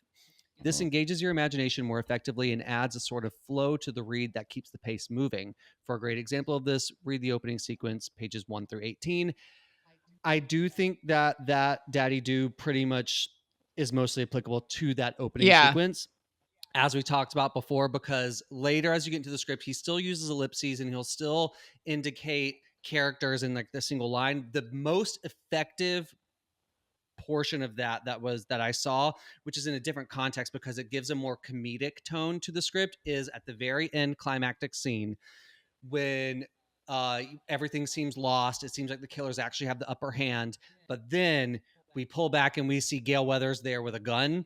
In the script, it's actually this great moment because oh no, all hope is lost, and then you hear like a gun cock or something, and in the script it says on a single line, it's like, and then like we see, it's like, it's Gale Weathers, reporter for Inside Story, which I thought was so funny and just like such like a wink to the audience. But yeah, the formatting is really good in the beginning, so kind of ignore that for the rest of it. But yeah, there's that. Real quick, you know what I loved that I don't think I really cared about until this recent rewatch was when we see Gale, maybe it's for the first time, we see her cameraman's jacket facing us and it has the name of her show. And it was such a great like tableau of, well, we can't do a lower third because we're not actually watching this on TV, but you could have the logo in on the jacket and frame her. Yeah. And I was like, oh, what a smart decision to have that in the frame. Yeah. Totally. Daddy Do number 2. Daddy Do strategize your jump scares for maximum impact. The movie has some perfectly executed jump scares, like on page 35 when Sydney's on the phone with the killer. We think he's outside, then he bursts the closet. More than just scary, unexpected imagery, the perfect jump scare plays upon the subversion of expectations. It's your job as the writer to lead the reader to a seemingly inevitable conclusion, only for the rug to be pulled out from under them at the last moment. Check out the climactic sequence for some good jump scare moments that also include very clever plant and payoffs. And then Daddy Do number 3. Daddy Do craft your red herrings with focused intention. The story does a great job of showing you the twist that Billy's the killer, but making you second guess it by making us believe he's a red herring. While there's no way of knowing Stewart's involvement, the way the writer sets up the reader to believe Billy's innocence is very well crafted, making the ultimate twist feel like more of a betrayal, since we, just like Sydney, were forced to cast our better judgments aside. Love. Spot on. Those are my daddy zoos. I have two daddy G's. You want me to do them? Do mine? I've kind of already hit on them, but the ones that I wrote down, I had. Well, let me think of the best way to say this. Okay, I had years ago when I was first taking improv class. This is not to give myself a compliment on your show, but I had a teacher tell me, you're really good at this, and you know why? And I said, I don't know. She said, you always bring specifics, and I was like, oh, okay. I share it because I don't think she knew how important of a note that was to get, because the amount of specifics I might bring to a script or to a character sometimes I think is too much, or it can be alienating, etc. And I'm getting those notes right now, currently on a script. But watching this again, talking about how horror is liberating, I found rewatching this and reading the script specifically was liberating, because I would say, Daddy, do give your characters nuance and idiosyncratic behavior. Let your horror characters be real people, because across the board, everyone in here gets to be a real person, even Gail, even Dewey. And in the current films, they just aren't allowed to be that interesting. So that would be my first one. The ice cream scene is probably the best example of that. Or Lillard complaining about his mom and how mad she's going to be. But on that note, what I think is important to point out is that should be happening already at the script level. Yes. Because what I do see happen is... that's great. Weird movie to reference, but Twisters. Oh my Twisters, Twisters is a movie where the characters as written have zero quirk or personality. I can't tell them apart from anyone. But then within the film, you can tell there were scenes where they were told to improvise. And all of a sudden, everybody comes to life. And they're speaking unlike they do in any other scene. So then the personality becomes incongruent with the rest of the film. So my point is, don't just let that be something that you find on the day through pockets of improv, because then it's going to be incongruent with the rest of your writing. Whereas with this script, it's already there, and then the actors just dialed it up and leaned in. But never do I feel like someone's, even though they are improvising, I don't feel that they're improvising, because the script was already had that energy. That is variation. That is a golden daddy do. Fine. I'm a nuance junkie, like injected into my veins, as real as a person can be. But you saying almost like when you're refining's my new word. Colin knows this. Rewriting is like not resonating with me these days. It's refining for me. Totally. But refinement is the time to go, okay, let's pretend, let's literally write a version I'm going to imagine of these two characters improvising, and write it and see what happens and see what you can. I love that. That's so great, Andrew. I'm obsessed with that. Yeah. Well, my other daddy do, I just have these two. We've already touched on this, but I would have said, like, daddy do keep horror fun. That's what I would say. But more than that, maybe this feels like now I'm saying the opposite, but keep horror fun, I guess, without it stealing away. Let there be comedy until it starts to steal from the horror. And I feel like, out here, everyone's always saying no to horror comedy, no horror comedy, no horror comedy. Meanwhile, every horror movie has way too much comedy in it, even for my taste. I think Scream is a great example of, and it's why maybe they would take out a line like, this is for having a small wiener. It was really calibrated to where the comedy doesn't underserve the horror. If anything, it helps it, because I feel like these people are, even though, we talked about the dialogue now and again, I feel like they're somewhat real, they're somewhat likable, relatable, etc. Whereas, there's a horror film, we don't have to get into it, but there's a horror film currently that I feel like the comedy by the end of it needed to be dialed back, and the writing needed to sober up. at a certain point, and they refused to, to where by the time they got to their finale, you could have put Benny Hill music over it or Ferris Bueller's Day Off soundtrack, and it would have played the exact same way. So I think Scream is that perfect example of comedy and horror that mixes well, and both are heightened instead of taking from one another. I love that. So good. I think I know what movie you're referencing there, Andrew. Maybe. Is it a very, very popular movie right now? Very popular. Yeah. Yeah. Film Twitter loves it. Film Twitter. I have 2 daddy do's. They're pretty simple, but my first one was find films that light you up and let it guide the stories you're meant to tell, because this film was so clearly Kevin Williamson. While the actual moment of the drop-in of him watching a doc and then having the window open, all that this movie only could have come through him if he was primed by watching films that really lit him up and inspired him. And then he made a movie that was so successful. And so much of that was because he was also paying homage to these other films, that it's like, I think sometimes it's easy to get stuck in what you think you're supposed to write. Whereas films like this are just the absolute proof that you need, that like write the shit that lights you up. Because chances are, if you are lit up about it, there's going to be a whole ton of people who are also lit up about it. And I just thought that this was such an example of that. Like, absolutely right. Yeah. Follow that compass. My second daddy do was be in on it. When exploring old tropes and dynamics we've come to expect, allowing the reader in on the fact that we know this is tropey provides more trust and intelligence around the rest of the storytelling. This film got to play out old tropes that came from the movies it was inspired by, while also weaving a narrative around the tropes into the story in a way that felt nostalgic and modern at the same time. Those, which I don't even know how they did it. Yeah, it's really that interwoven. The fact that it's a classic horror film and a classic meta horror comedy. Impressive. I mean, it's just that's why it's so special. It's just unlike any it's other true. horror film. And I think, especially for that time. 100%. I'm going to jump into my only daddy don't. And honestly, you know, this is a me thing. Don't settle for mid dialogue. While I don't think most slasher films are ever truly remembered for how great their dialogue was, I do think taking the time to make it a bit more, whether you want to say real, grounded, whatever, just a little bit more thought out, allows the horror aspect to feel more chilling.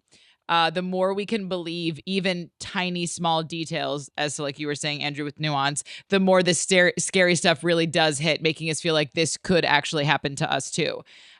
Again, I'm not saying the dialogue has to sound like how you and your friend talk. I just felt like there was a couple moments in this where it's like, if we're kind of calling out a generation, then do it a little better. You know what I mean? It felt a little mid. It just felt mid for me. That's all. So I wonder where he got some of the slang. There's some slang in this where I'm like, I was a kid in the 90s and I never said goon fuck or buttwort. Goon fuck. Goon fuck is when Tatum realizes the garage doors close and she says, shit piss. Yeah. I'm like, girl, shit piss. Not you today. know what horror movie had really fun dialogue that's also a social commentary? I think it's the Gen Z Scream is Bodies, Bodies, Bodies. I think the dialogue in that is super cheeky and fun and like so smart. It's so smart, but though. in a way that the dialogue's always pushing forward the theme of that they're exploring with like kids. Yes, that's actually a very interesting. Yeah, agreed. Very thought out though, like so thought out. Yes. Yeah. Everything's intentional with that dialogue. All right, Andrew, do you have a daddy do for us? A daddy don't. Mean? Oh my God. Yeah, I've already kind of recanted on the 2 that I had, but what I had written down was, Daddy, don't let a bunch of action happen off screen. You know, the mom stuff happening. But again, we've already talked about, you know, there wasn't room for it, but maybe the middle ground could have helped, seeing the funeral or seeing the, her dad and her in mourning together or something. Sounds like a real basic thought, so maybe it's a bad note, but I also found myself wanting it. And then the other thing I said was, Daddy, don't give exposition through newscasts.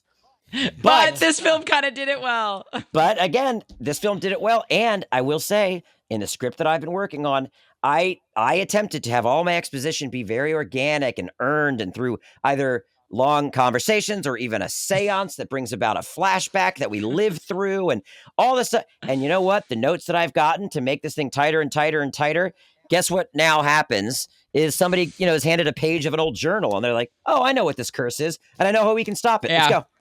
So it's also like sometimes you just have to get to the point where it's a TV news report, or it's a microfiche from an old library, or it's a letter I found. And unfortunately that, has to be implemented for page count. Fair.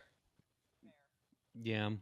I don't have any daddy don'ts, but I will piggyback off of both of yours because I agree wholeheartedly. And I guess my main one would be don't have your characters say shit this. Oh, fuck, I'm locked out. Yeah. Yeah. Yep. It gets hard sometimes in a horror script when everybody just does, or what I would normally say is, oh God, oh fuck, oh fuck. But then you, as a writer, you're like, well, I can't just say oh fuck all the time. Yeah. But that's kind of what you My you would first say. draft is, I don't know if you would say shit my piss. first draft always has a lot of F-bombs that then I have to go back and be like, Carly, we really don't want to like overwhelm the reader with how many F-bombs are in this script. Yeah. Yes. Yeah. Yes. That's fair. Andrew, this has been an absolute pleasure. Oh my God. Like, how fun was this? I had a blast too, so thank you. Yay. Thank you for coming on. Yeah. This was great. This was so fun. Thank you. And hopefully we will talk to you again, sir. I hope so. Yes, you want to let our readers know how to find you on all the socials and everything like that? Our readers, our listeners. I'm just Andrew Bowser, director on most things, or the character is Onyx the Fortuitous, I think is where he is. They're the same guy and they're the same account pretty much. I post on one and then post on the other. But yeah, Andrew Bowser, director is my more personal social media. Gorgeous. Perf. Thank you so much, Andrew. We did it. Thank you. I had a blast talking with both of you and also revisiting this. I actually learned a lot, even though I've seen the movie so many times. I did feel like looking at it through this lens gave me more insight than I've ever gotten on why I think this movie works.